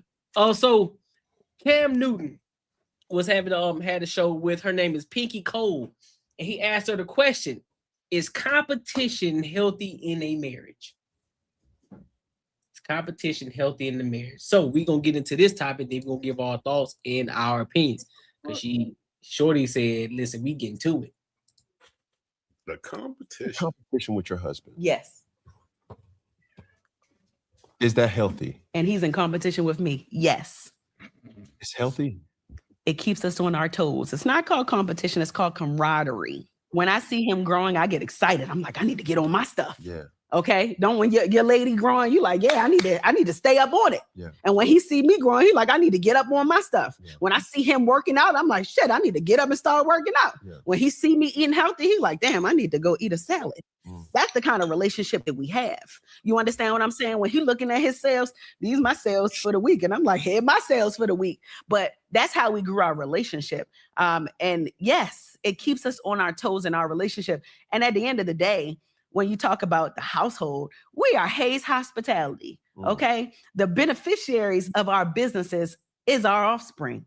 Okay. They are going to benefit from the hard work and the level of competitiveness and excellence that we've put in. You understand what I'm saying? Derek is my comp.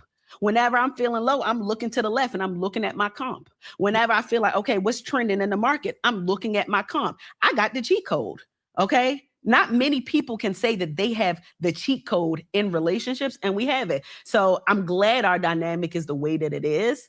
I'm glad that we both have very successful businesses. And I'm even more proud now because my husband has waited patiently while I had my longest run. And now he's having his run. So guess what? I'm supporting him on his run. Yeah. Okay. He just made the cover of the biggest restaurant trade magazine in the country. Okay. He's up to 35 franchisees. Okay. He's closing on a multi-million-dollar investment deal right now. Like, we're good. Yeah. Even when I fall, we still good. Yeah. So that's the benefit of our relationship. And so Mark, I'm gonna let you rock out first, Mark. What you think? Hold on, Carter. Can you play like the first 10 seconds of it real quick? Are you in competition with your husband? Yes. Oh, don't worry about it. Is that healthy? I'm good. He's in competition. Go ahead. Yeah, I don't well, shit. I mean, I got a little mixed feelings on it because I think only like really what you call strong women, like people say kind of, I hate to even say masculine, but kind of presenting like this will only be cool with saying like competition. Like, you know, if I'm doing something, I got to match you, I got to do better. I do like what she was talking about. Like, if y'all trying to do something positive, like if one person's trying to eat better, the other person's going to try to eat better too. Like, it's not necessarily competitions, it's that y'all helping each other out to do something better. But as far as competition, I don't know. I just know me personally, I wouldn't want to be in a relationship like that where I'm competing with my girl like I would with another dude. So, like, for me, that just don't seem like something that'll be that type of shit ain't fun for me. But also, I know a lot of other dudes who kind of like that type of shit, or I know when I was younger did. Like, be like the ones where, oh yeah, man, this girl's cool as shit, man. She come on watch football with us and do all this shit. She just like one of the dudes. I just never been, for me, attracted to those type of girls. So for me, yeah, I'm gonna say competition between your significant other. I don't think it's cool. It's not nothing I would do, but I do the part where she's talking about where you're doing something better. Like if you're making money and then you're like, oh well, shit, you know what? I wouldn't be providing as much for my family. You know, I want to participate too. But you're doing that shit. It's not like an actual competition. So yeah, the whole competition thing, I'm not. I don't think it's cool. I do think we live in a society that words don't matter anymore, and what can get clicks and all that type of stuff, it'll work. I don't think she believed what she. I don't believe what she said in the beginning. Where she's saying we are in competition. I think she's on a couch with a guy named Cam Newton, got a whole bunch of viewers. It's going to be seen by, it's going to have millions of views and everything. I look at that as an opportunity to be hyperbolic. I don't believe she feel like she in competition with her husband, because everything that she said after that don't sound like competition. That sound like lift as we climb. If you was in competition with somebody, she would have been left them because she would have been better. She just literally said he's finally in his era where he can do what he's doing, and she supported him. That don't sound like competition. So I think she was just being hyperbolic and know she was gonna get clipped up, which, like I said, we get to the money. She's branding, he's branding, and all that stuff, whatever endeavor that they got. Now, if I set that to the side, I don't think being in competition with your significant other is healthy, because why would you get with somebody that you're in a competition with? Right? Yeah. We can just be business partners at that point. We ain't gotta have no romantic situation. But I if you in a competition with your wife, or you in competition with your husband, that builds resentment. That means if and you know, within their situation, all good. I'm glad they getting where they at, but most situations don't happen like that. So if we in competition and I'm winning, how that looks?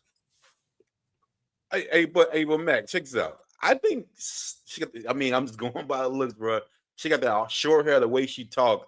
She kind of seemed like she one of those like tomboy kind of chicks, right? So like for me, a lot of girls, they look at how dudes are. Just say if me and you were salesmen, and then you did better numbers than me, I'm like, nah, I'm gonna get you. I'm gonna fucking outdo you. But it's like healthy competition. But and for some reason, some women want the same shit with their dudes, and it just don't work the same. Like it just it just doesn't come out the same. Like I don't want to have healthy competition with my girl, and I think they see it another way when they see other dudes do it. That should be the same way with them. And I don't know, some other dudes might play along with that shit, but I don't think that was just never been the type of relationship I said. Just exactly like I was saying before. Like when we have big football gatherings, like on Sundays, a couple homies be like, man, I got this cool ass girl, bro. She just like one of the dudes, man. She knows football, she knows all this shit, blah blah. She ain't gonna be just sitting there doing like like chick shit. She's cool as fuck, and it's kind of like, all right, cool, man. But like but ain't that's not somebody I want to go fucking take to my house or like make a relationship with. But some people think that shit's cool. I don't know. I think. Be careful what I'm about to say, because I did have that box wine. You fucking took it to the dome. He said I did have that box. I did have that box wine. So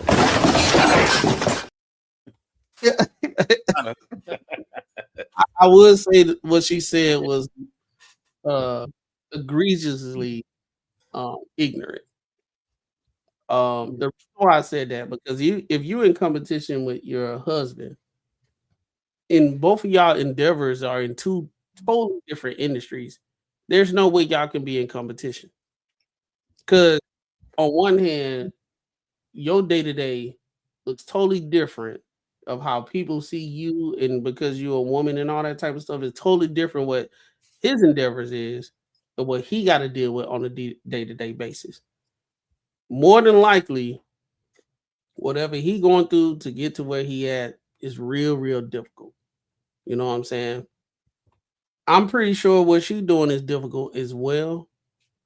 But there's no how can I say, there's no grace when a man is trying to do something for himself.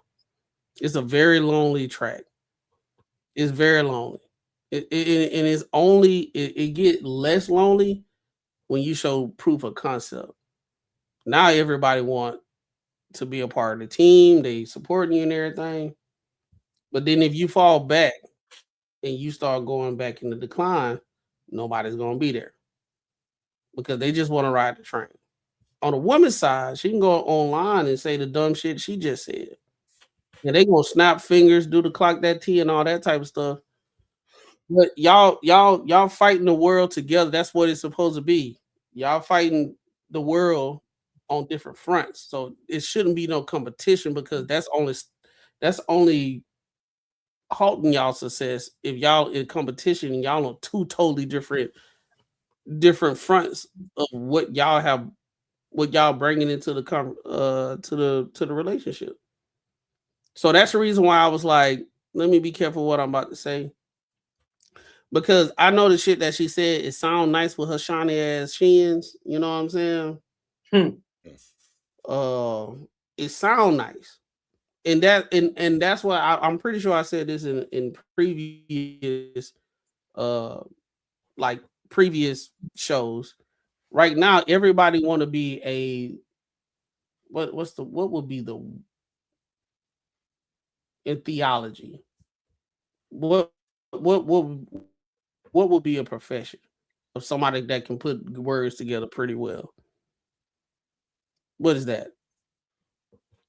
A person that can People put study words together. theology and all that type of stuff. People are more worried, like within theology, bro. Like it's like people will reference this person because they actually did the research and theology and everything, so they'll regurgitate what they say. They a wordsmith or whatever. You know what I'm saying? Because she said what she said, that sounds nice to a bunch of people that ain't got sense, but people that got sense, that shit sounds stupid as hell. Right? But it sounds nice to a lot of people that's trying to get to a certain lifestyle and all that stuff. You know that the boy boss couple shit that what they talking about? What she Power trying couple. to allude to? Power couple.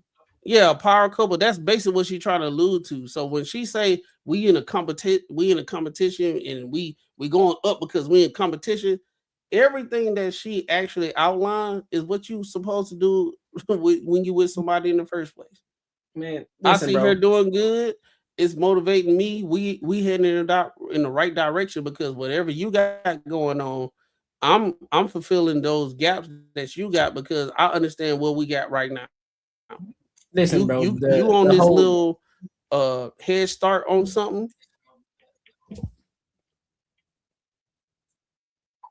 No, so no, what I was saying was everybody wants to be. Here's the thing. I like to use this as a reference. Beyonce and Jay-Z. Beyonce is thriving. She's a big dog in her space, in her area. Same as Jay-Z. Never do we hear anything in regards about them being a power couple, nor do we hear anything in regards to them being in competition with each other. We can look at Taylor Swift and Travis Kelce. They're not in competition with each other. They're in two different spaces. They come together and they're making something big. These are the conversations that hurt relationships because now everybody believes that, oh, I can be an independent woman. I can do what I want to do. I can have my career and I can also be in competition with my husband because that's our dynamic. Now, it may work for their dynamic specifically, but I think that she needs to preface that and understand like this is just how we operate. Because every relationship doesn't operate like that. Because in regards, most men are supposed to have a healthy competition with each other.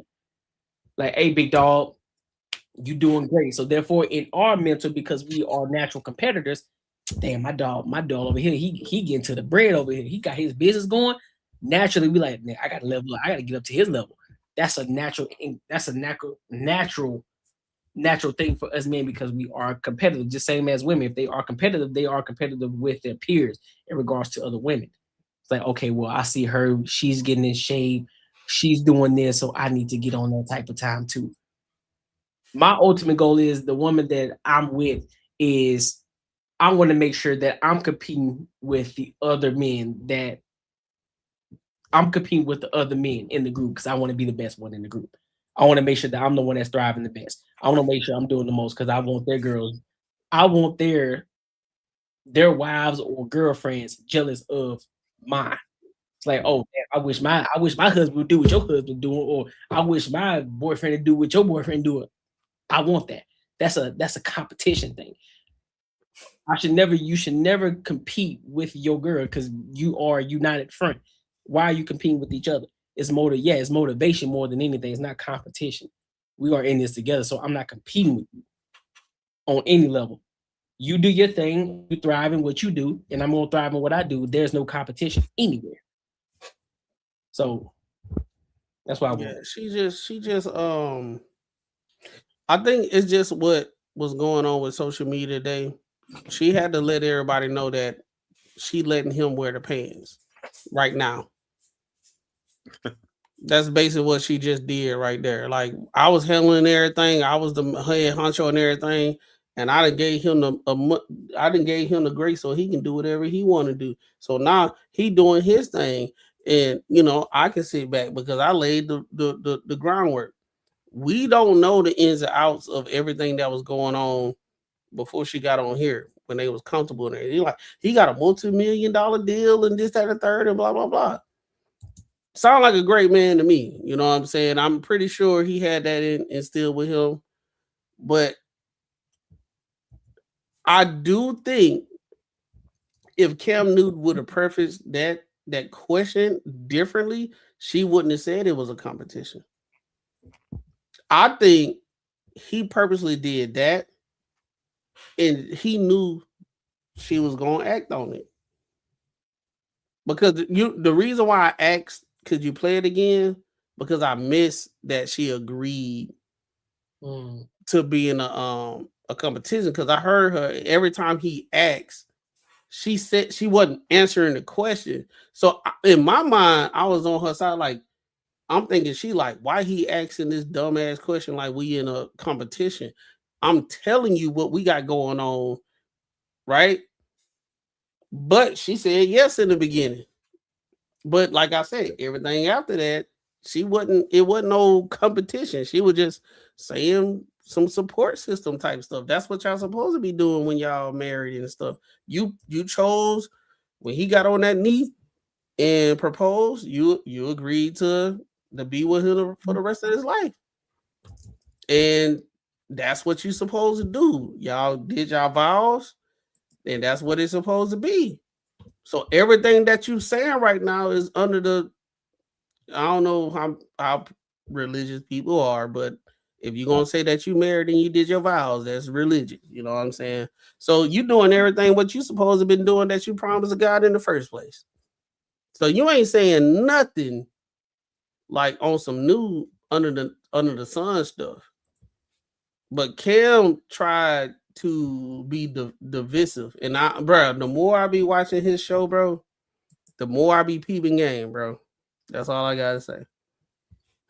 And then he had you see how her legs is shiny shins and knees? His legs cross more than hers. She got that baby oil. Nah, she put baby oil and Vaseline on them things. She said, I'm going to Cam Newton. I ain't going to show my thighs, but I'm going to show my legs. Mm-hmm. Hold on, let me read that. Let me read that real quick. The road. In the car.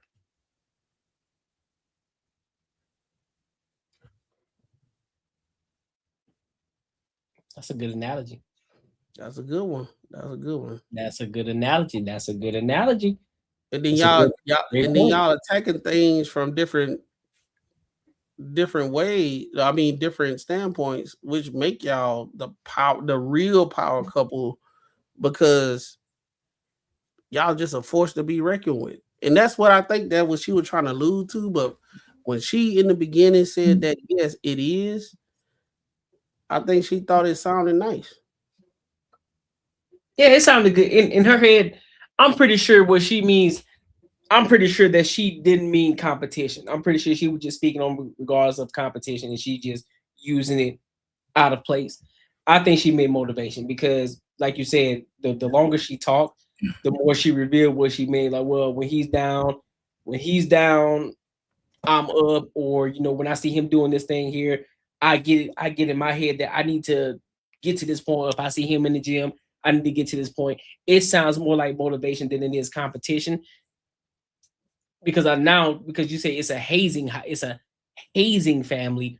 So y'all, so now what it sounds like is you both are going in on each other, like, hey, you ain't doing what you're supposed to be doing, or hey, listen, you sucking it up right now, or you trash right now. Like what's good? Like, oh, we bantering, bartering right now. We going at each other's head in order for us to get better. But I see it as more as motivation more than anything. Hey, bro, put feedback. All right, there you go. Yeah, that's why I said in the beginning, I was like, it's ignorant for her to do that, because my whole thing is you're supposed to stay in frame in a marriage. You shouldn't let outside sources dictate how you want to frame what you want to say. Mm-hmm. In the beginning, he asked the question. No, it ain't no competition. Yeah. You know what I'm saying? Yeah. So now it's one of those things when I hear the beginning of stuff like that, it made me I withhold things with my thought process of everything you say after that. Yeah. Because now it's one of those things that now I kind of don't believe the shit that you're saying. I ain't saying that they ain't got the money and this, that, and the third. I'm talking about how y'all operate in your household. Because majority of times you don't hear all the men up here talking about how their household is. You hearing the women say how it is. And she rule it with an iron fist, and then she get to choose to be I guess she can bend her wrist when she want to. But then if she got to get that act right, because if he start falling off, now she got to get back to that thing. And it just sound like you got the whip behind him to get his act right. You know what I'm saying? You see how I guess that's how my mind works. Of what I just heard. Yeah, I think it's more, and the more that we talking about it, I think it's more her. She's more in competition with him than he is with her. Bro, I was just about to say that, but I was talking too long because I just box wine. Yeah, isn't it? Yeah, because that. But you was saying a whole bunch. You were just saying a whole lot. My bad, shit. Goddamn. But I think I do think.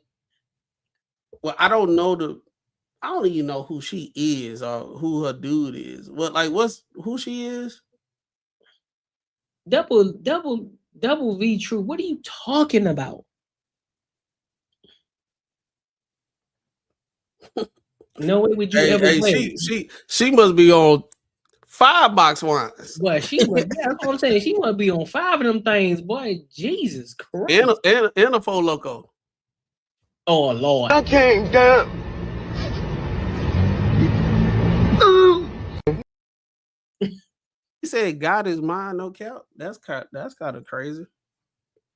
What? God is mine. Well, first of all, if you're gonna say God, make sure you make capitalize the G. But come on, man. You should know this already. Yeah, dog. But yeah, man, I think overall, bro, man, sometimes I just feel like Cam's show is like a psyop, bro. It's like an initiation on some shit. You can't really be who you really want to be when you go on there, bro. I think when he be asking certain questions, he preface it, and you got all those cameras on you and all that type of stuff. You can't really say what you want to say. It'll hurt your image and all that type of stuff. I think he is at the point where not the show itself, but the clips can go and do a rise in people. Because if she would have answered, I think she would have been okay if she would have answered it. But I think whenever they did the business call and say you're gonna be on there, I think she just prepped to be like on some real, like what she was doing. So you think that the call that happens prior to the interview is like, hey, listen, I'm gonna hit you with these certain type of questions, but I need you to come with it. I need you to hit it with some spice behind it. So that way we can kind of get the clips. You think that's what's going on in the back end? I think it's a mix. I think yes, but at the same time, I think it's the onus on the person of what spice mean to them. Right? This is my time. I'm on the camera. I'm really not on the camera that much. I know this shit finna go viral. Cam get clipped up a lot. You know what I'm saying? So whatever I'm about to say, I know I'm gonna get clipped up. So when he asked that question, do you think is competition? Do you think is healthy in a relationship? She said, yeah. But I guarantee she never looked at it as competition because what she said is totally different from competition, bro. But do you think that's on Cam though, or do you think it's on her for not Oh paying attention? I'm putting 100% on her. Oh, okay. I'm putting 100% on her. That's why I said after he asked it, she should have corrected him. Like, ain't no competition in my household.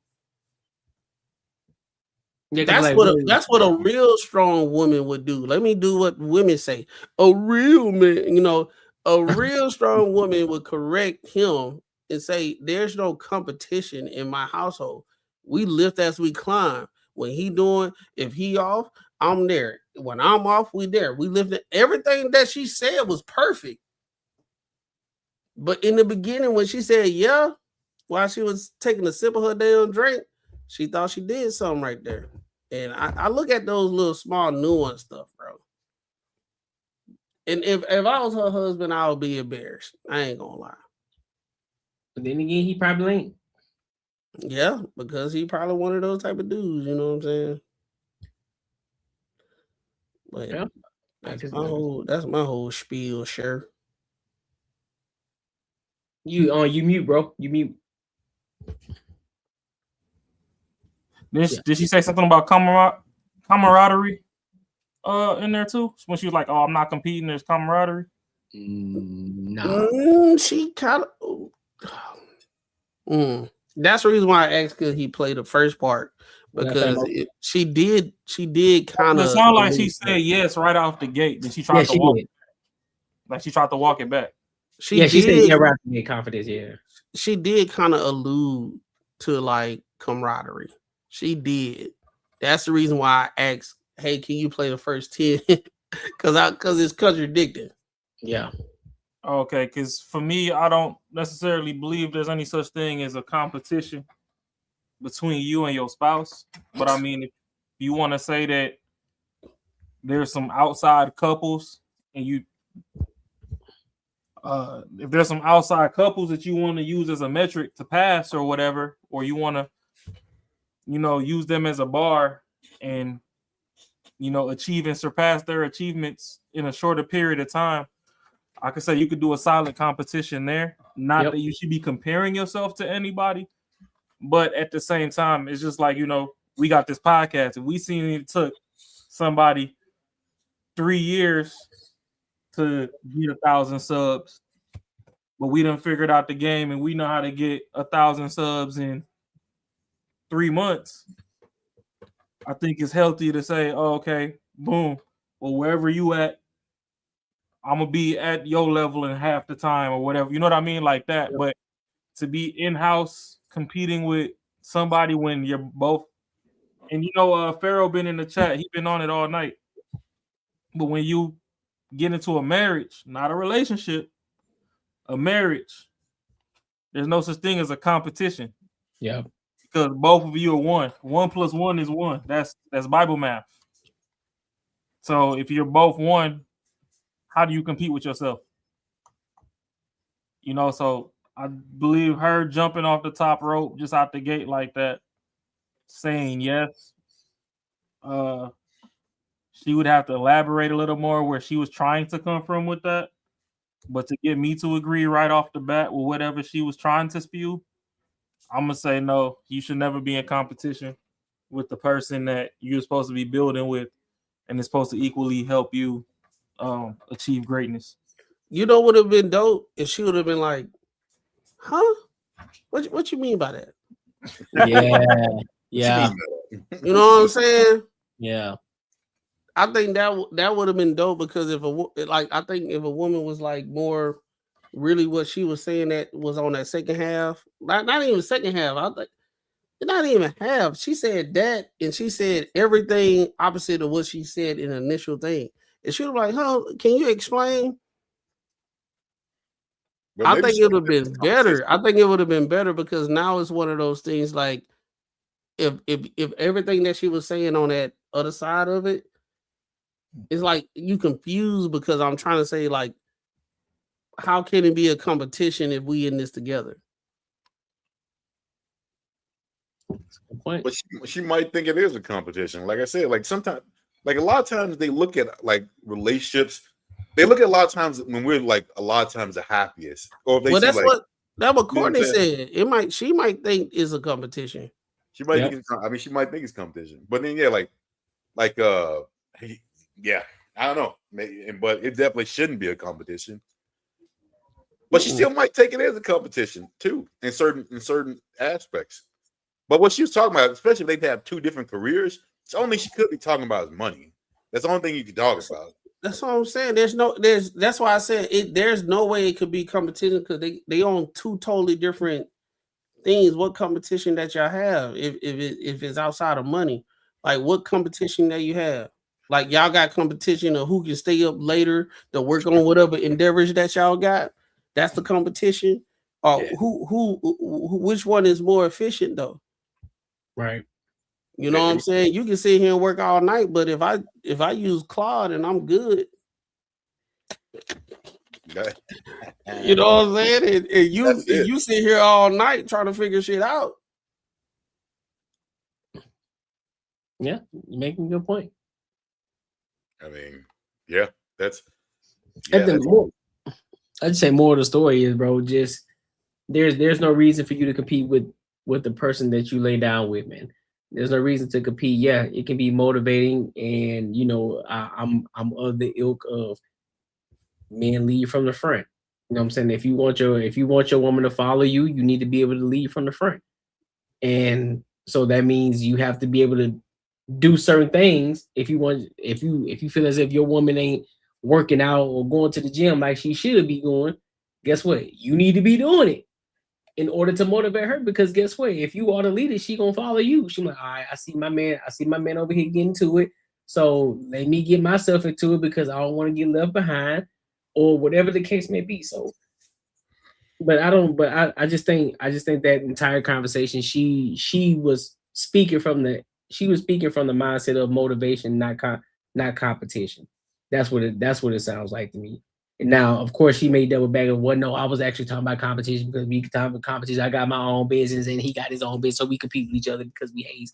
Yeah, I hear you, but it should be motivation at the end of the day. That doesn't necessarily mean that it's right, but that's why I'm at. So, ladies, don't get the idea because I saw the comments. Oh, girl, you explained that perfectly, and that's what I'm talking about. It's bullshit. You shouldn't be in competition with the person that you lay down with. That's stupid. Because now you're separating yourself. Now you're putting yourself as an individual. You're separating yourself as an individual. And that's like, well, I'm separate from my husband because I got my business going on. He got his, and so we compete with each other in order to keep leveling up because we bring it back into the house. You know the dumb math that they always try to come up with. No, it's just they don't know how it look like. And then people that do know how it look like try to explain to them, they can't get the concept because they never seen it. They can't even imagine it, bro. What would I look like being? Yeah, because what would I look like being in competition with my lady? That's stupid. That lady sound like she's a dope woman, but under pressure, things can change. Yep. Him, if he's the leader of the household, right, that she want him to be. Hey, when you go on this podcast, don't embarrass us. Don't be saying stuff like this, just that dirt. He shouldn't even have to say that. But I'm like, okay, if he got to. Either way, he should have had to say it, or if he got to. Right. What? Like I said before, I don't think a lot of women have in their mindset like, I'm not finna embarrass my husband. Well, do you think what's her name? D.L. Hewley's daughter would say the same shit? Like, me and my husband in competition? She probably would have said something way worse. Oh, she would say it some way worse, but the concept of competition, I think she would have grasped that. She'd be like, yeah, this. She's the type that would have been like, yeah, that's exactly what I'm talking about. Yeah, we're in competition. Yeah. I do this, he do this. You know what I mean? Like those type of chicks I'm talking about. That would bring that into the household and say it is a competition. Yeah, they got issues. They got issues. They like I said with the social media shit, it has conformed a lot of people to have a certain mindset. So even when you're hearing positive stuff and say, hey, this is positive for this, that, and third. Yeah, but I gotta be strong though. So I can't rock with it. I gotta show somebody that I can do it by myself in some type of fashion. It can't just be, yeah, me and my husband, this, that, and third. She had a preference that she was up and he was down. Ain't nobody need to know that. Right? Why can't you just have everybody think y'all was all the way up all the time? Right? Because it ain't nobody business. Nobody know what the fuck going on. You're not finna tell it anyway. You ain't finna go into nuances how he was down and how you was up. You ain't finna go through it. You just blurted out that you was up and he was down. Only time you would ever hear a man say that is if she somehow got up and left him. Like she boned out. She's doing too good now. That's the only time you ever hear a man even bring that up. Like that I helped her at a certain time. It's only when she has at some point got to a level that she thinks she's better than him and she's already taken off. Cam Newton is the new age Montel Jordan, bro. Montel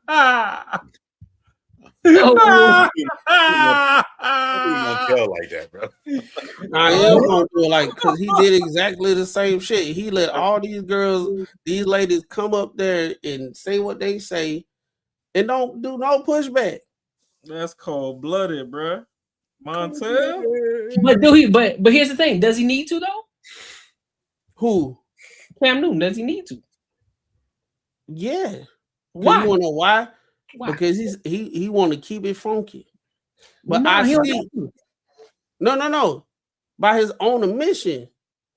He don't. That's still keeping it funky. But he just ain't giving no pushback. He letting them get their shit off. That ain't keeping it funky. Why is it not? You can still keep it funky and let you get your shit off. But that don't mean I'm not worried about getting the shit off. But because here's the thing. He does if there's something that he don't agree with, he'll rebuttal it and he'll say something back to you. He's like, well, don't you think this is this? Don't you think this that? Because y'all remember we just did a reaction with the silver hair girl. And he gave her a rebuttal. He's like, hey, so you telling me that this is X, Y, and Z. So he give rebuttals when he disagrees with you. So that's the reason why I said the Montel Jordan, because you gotta understand his mindset. He a certain cloth. It ain't cut. But you say he ain't keeping it real, so therefore that goes against your point. He is to his own thing, because what he disagrees with, he'll rebuttal you back on. But if we disagree with it, then we'll say, well, he ain't keeping it real. Well, technically he is, because I'll put like this. He not keeping it real because if you go into this industry, you understand that you cannot be unbiased. You got to push back on some things. Even though if you don't even believe it, you push back on it because you understand there's an audience that's listening to it, and you understand some people might have a difference of opinion. So you ask questions because you know that audience is listening. And at the same time, no, Courtney, let me cook. Let me cook. I can't let you cook because you ain't cooking right now, bro. I am cooking because this is the same dude that said exactly what I'm talking about, because he said he a journalist, he got to do his research, and he got to do this for his audience in different aspects. And at the same time, he pushed back when he feels the need to push back. And then sometimes he'll let people get there. Because here's the thing. We ain't even watched the full video. We going off a clip. So did he push back or not? So we can't go there. Because I just referenced the video that we reacted to last time with Cam Newton and the silver hair chick. He rebutted her. So again, it goes against what you're talking about. I'm not talking about the silver haired chick. I'm talking about it goes to the point. It's a parallel, bro. You know what I'm using the parallel to prove the point, bro. Don't do that. I know you're doing the parallel, but I didn't watch a lot of his full shows. Same.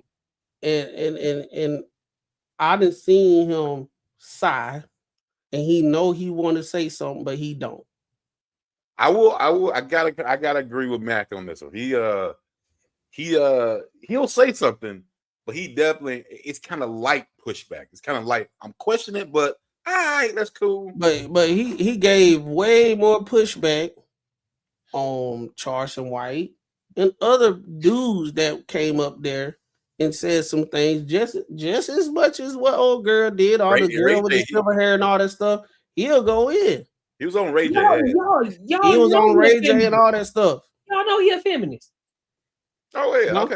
So y'all know he a feminist, so y'all already know that he gonna go harder on the fellas than he is the women. But my whole thing about it is, that's fine with what you're saying, but what I am saying is, when he keeps saying that he's keeping it funky and he's been a journalist, and he do his research to make sure he asks thought-provoking questions, because he understands his audience is gonna ask these questions and this, that, and the third, and blah, blah, blah.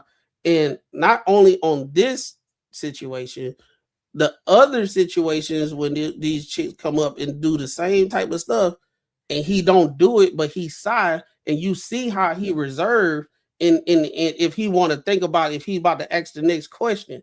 That's what I'm talking about. So you telling me that he don't ask thought-provoking questions? He do, but no. You said that he does the research, and he said that he keep it funky by asking thought-provoking questions because he does the research. You just said that he does ask the thought-provoking questions, but what you're saying and what it sounds like you're saying is that he doesn't give the pushback, or he doesn't dive deeper into asking more questions. No, I'm saying that's exactly what you're saying. All right, you told it. You got it. You thought you said what I said. Bro, basically, what you just said. You said because when these women say certain things, he sighs, but he doesn't ask further questions, or he doesn't give any pushback. Am I off? Right.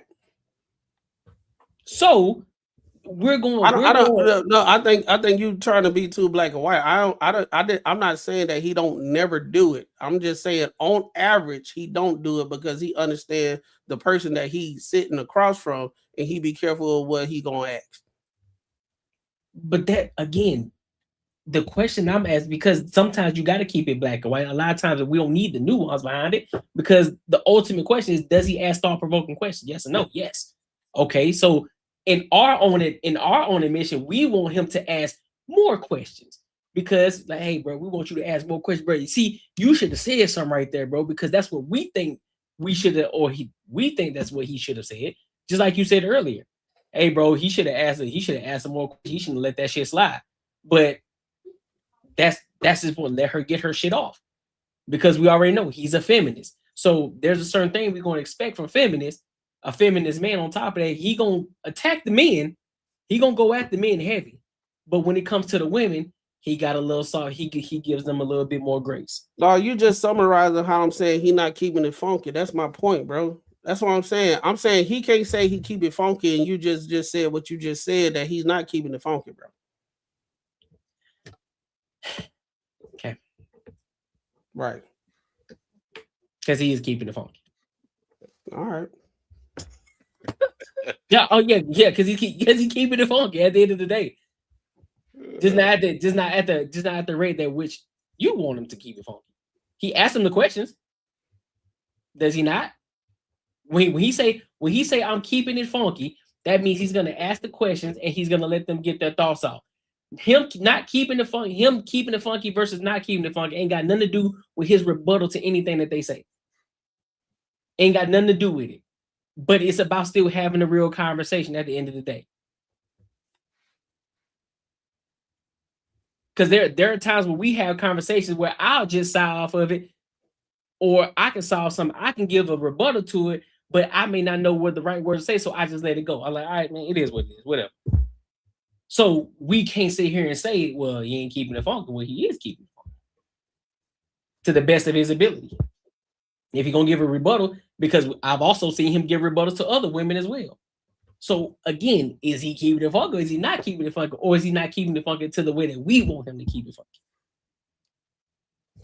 That's the question you gotta ask. I'm only going based on what he say. I'm not going based on how I feel and everything. I go exactly based on what he say. He say he got to do the research and he got to ask the question. He gonna have the pushbacks and everything. But when I see he reserve himself, depending on who come up there, and it's not consistent, that's what I'm talking about. Nigga, you the one that got a shark on your profile picture. Put your face up here. Let's see what you look like. You probably can't even grow a beard in the first place. Goof ass boy. Listen. We could turn this entire platform around. We really could, bro. Because I'm all about the roasting, dog. You know, you let testosterone beta man. Oh shit! Don't even worry about it, bro. Yeah, you know what I'm saying. Once he started using no keywords, I said, you know what? Don't even worry about it. You're wasting your time. Let's see. Let me see something right quick. Who this? Let me see something. I'm just curious. But hold up. Mofo show. Is that Mofo show? Is that you? Black fatigue. What is black fatigue? We ain't even doing nothing. Mofo show. Is that you? I hope that ain't you. Is that you, Mofo show? Well, first of all, you ain't got nothing on, so you just come on here to talking. But I hope you ain't got 2 pages, Mofo show. I hope that ain't you, Mofo show. You got the Mofo show. That better not be you. I hope that's somebody else. I pray that's somebody else, because if that's you, that's the last thing you need to be talking about. Somebody who can grow a beard and who can't grow a beard. You looking you know what? I'm not gonna go in. I'm not gonna go in so hard because I don't know if that's actually you or not. So I'm not gonna go at this person like that. I'm not, because you was about to make me go at you. Because I don't know if that's you. I don't know if that's you or not. I put up Mofo show and that pulled up. So yeah, he's probably 12 years old. You better be careful, little buddy. He might be young. All that Minecraft ain't no way. My nephew play Minecraft. Mm-hmm. I missed the wave. Yeah, because I was about to get at you. I was about to get at you, little buddy. So you better relax. But no, I get what you're saying. Oh shit. But yeah, man, any final thoughts, bro? Yeah, dude. My final thought is, yeah, women, it ain't cool to be in competition with your dude. I mean, I don't know if how you really thought about it, but if you're really thinking of it that way as a competition, reevaluate your situation, because you definitely shouldn't be in competition with nobody that you live with. So this is gonna be the new dumb bird shit that they're gonna be talking about. You got to be in competition with your man, so both of y'all can elevate each other. So just be careful with that shit. That shit worked for a very, very small amount of people. Even though they probably not even operating in competition, they operating in everything that she said after that. Be careful when these people be talking to y'all, and please have discernment, because marriage and being with somebody, it's not competition. Y'all uplift each other. Y'all, if you're not spiritual, but if you're married and y'all do y'all vows on the covenant of God and all that type of stuff, just do what God say, and y'all be all right. I never heard anybody. I never heard in the Bible and everything that you're supposed to be in competition with your husband and stuff. So you gotta be careful with some of these people that be giving y'all advice, and just use y'all discernment, and extrapolate the good stuff, throw the bad shit away.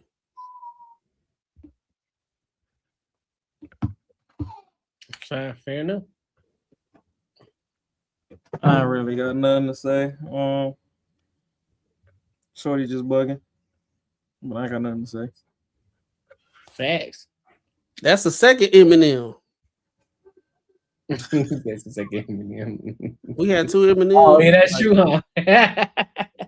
That's true. Hey, it's coming. It's coming back. I don't know if that was Eminem or Cisco. Oh, yeah. I'll say Cisco. The Lizzo Cisco. That was gonna call the Lizzo Cisco. Lizzo Cisco. Well, she ain't fat though. That's the thing. She ain't fat. She a little chubby. Well, I mean, no, not from what I seen. She looks smaller than that. Shiny ass legs. Yeah, them legs were shiny. I ain't gonna hold you. She did that shit on purpose. She said, "Kay be having shiny legs. I'm gonna be more shinier." She jumped in the fish grease.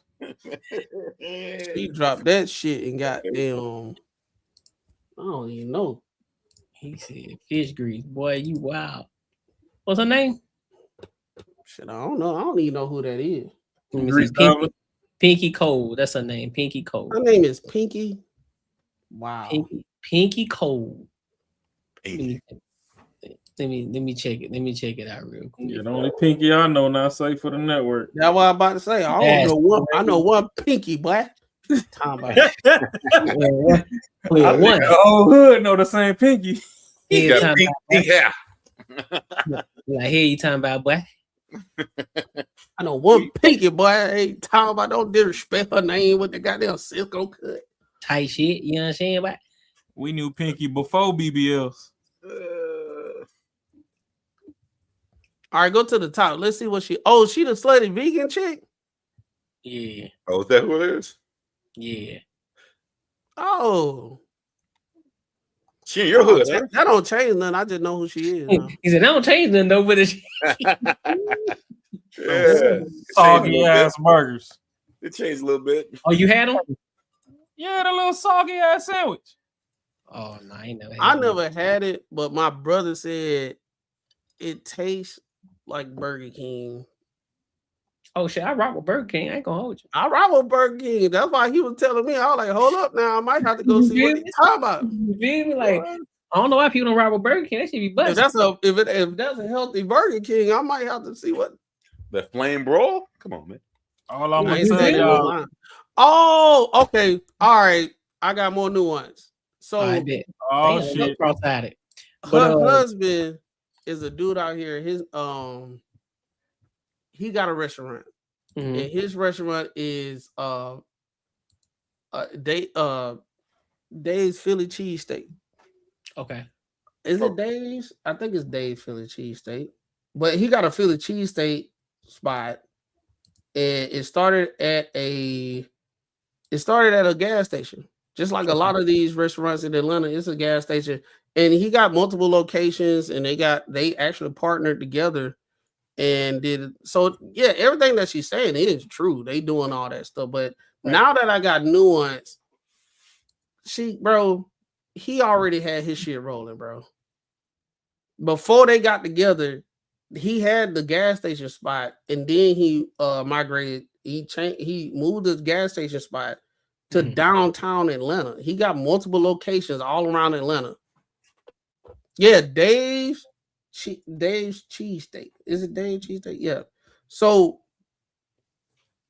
how she positioned it? Okay, now it's like, okay, now that's kind of crazy. That's kind of crazy.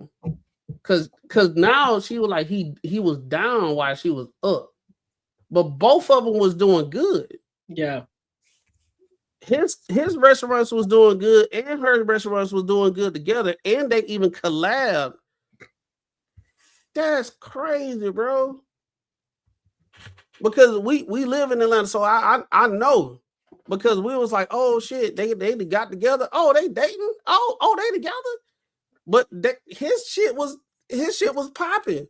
So I'm trying to understand what she was saying when he was down. Who knows? Ain't no telling, brother. Okay. All right. Hey, look. Cap. That's all I gotta say. Cap. All I'm gonna say is now I know who she is, and now I know who her dude is. cap, bro. That man wasn't down. Both of them was going like both. All right, both of them was on two different planes, right? But both of them was going up together. From my understanding, because he had these restaurants going, she had her restaurants going, but she got bought out. He still own his shit. She got bought out. That was a long ass pause. She's raking it. Dog, if you go do the she got bought out. But I don't know what happened with that. Yeah, I think it was like a bad business deal or some shit like that. He still own his shit. Oh shit. Ooh. He still own his shit. He ain't got no bankruptcy, nothing like that. He even moved the location that's downtown.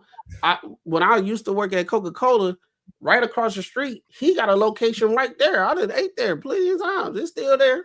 And they're gonna be busting too, huh? Oh damn! Hey, I'm gonna put it like this: the one at the gas station, that shit was way better. They say better. The one at the gas station, it was me and my brother went there when I went to his house, and we were just chilling, kicking it, ain't doing shit. He was like, "Dog, is this place called Dave Cheesesteak around the corner? You want to go?" So we went there. Dog, it was a line. Just like Slutty Vegan, the line, same thing, line. And bro, we ate that shit, bro. Both of us sleep on the couch like this, right? I mean, it was good. So man. Hey, the story that she said versus the story that's in Atlanta is different, bro. Trust me, bro, it's different. Cap. What you got on the raw? All I know is Burger King was trash for a hot little minute, but they reformulated the Whopper and they put it back in a box. It don't come in that paper no more. And I ain't stayed out of Burger King since. I've been in that thing. So they back. If you want to go to Slutty Vegan and eat and you're not vegan, make sure you got some extra money. Go get some food 15 minutes after. Swear. Because you eating a soggy ass water sandwich. And I'm not gonna say that it tastes bad. It actually does taste decent. But you're gonna be hangry within half an hour. I don't know how vegans be over there eating air and imagination food, but it ain't showing. Mm-mm. Oh, okay. Yeah, that man he opened up somewhere in April. Back in April in Orlando, Florida. It started here. So he out the state now.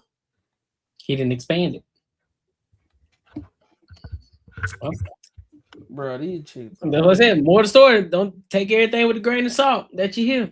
Bro, take everything with a grain of salt. What competition it is now though? I don't know. She got bought out. I don't know. Maybe that was her down. I don't know. Who knows? Bro, But Cap, that's crazy. But all good, my people, man. We appreciate y'all for coming to kick it with us for tonight, man. Listen, and make sure y'all, if you are gonna rewatch it, make sure you show your love to the platform. I will be uploading some videos that we clipped up from this as well. So make sure you tap in. Also, make sure you share, like, and you subscribe. All right. So till next time, my good people, we appreciate y'all. And make sure you're here Friday. Should be here Friday. Yeah, it is this week. Yeah, Friday. Make sure y'all are here Friday. Come kick it with your people. All right. Until next time. Wow.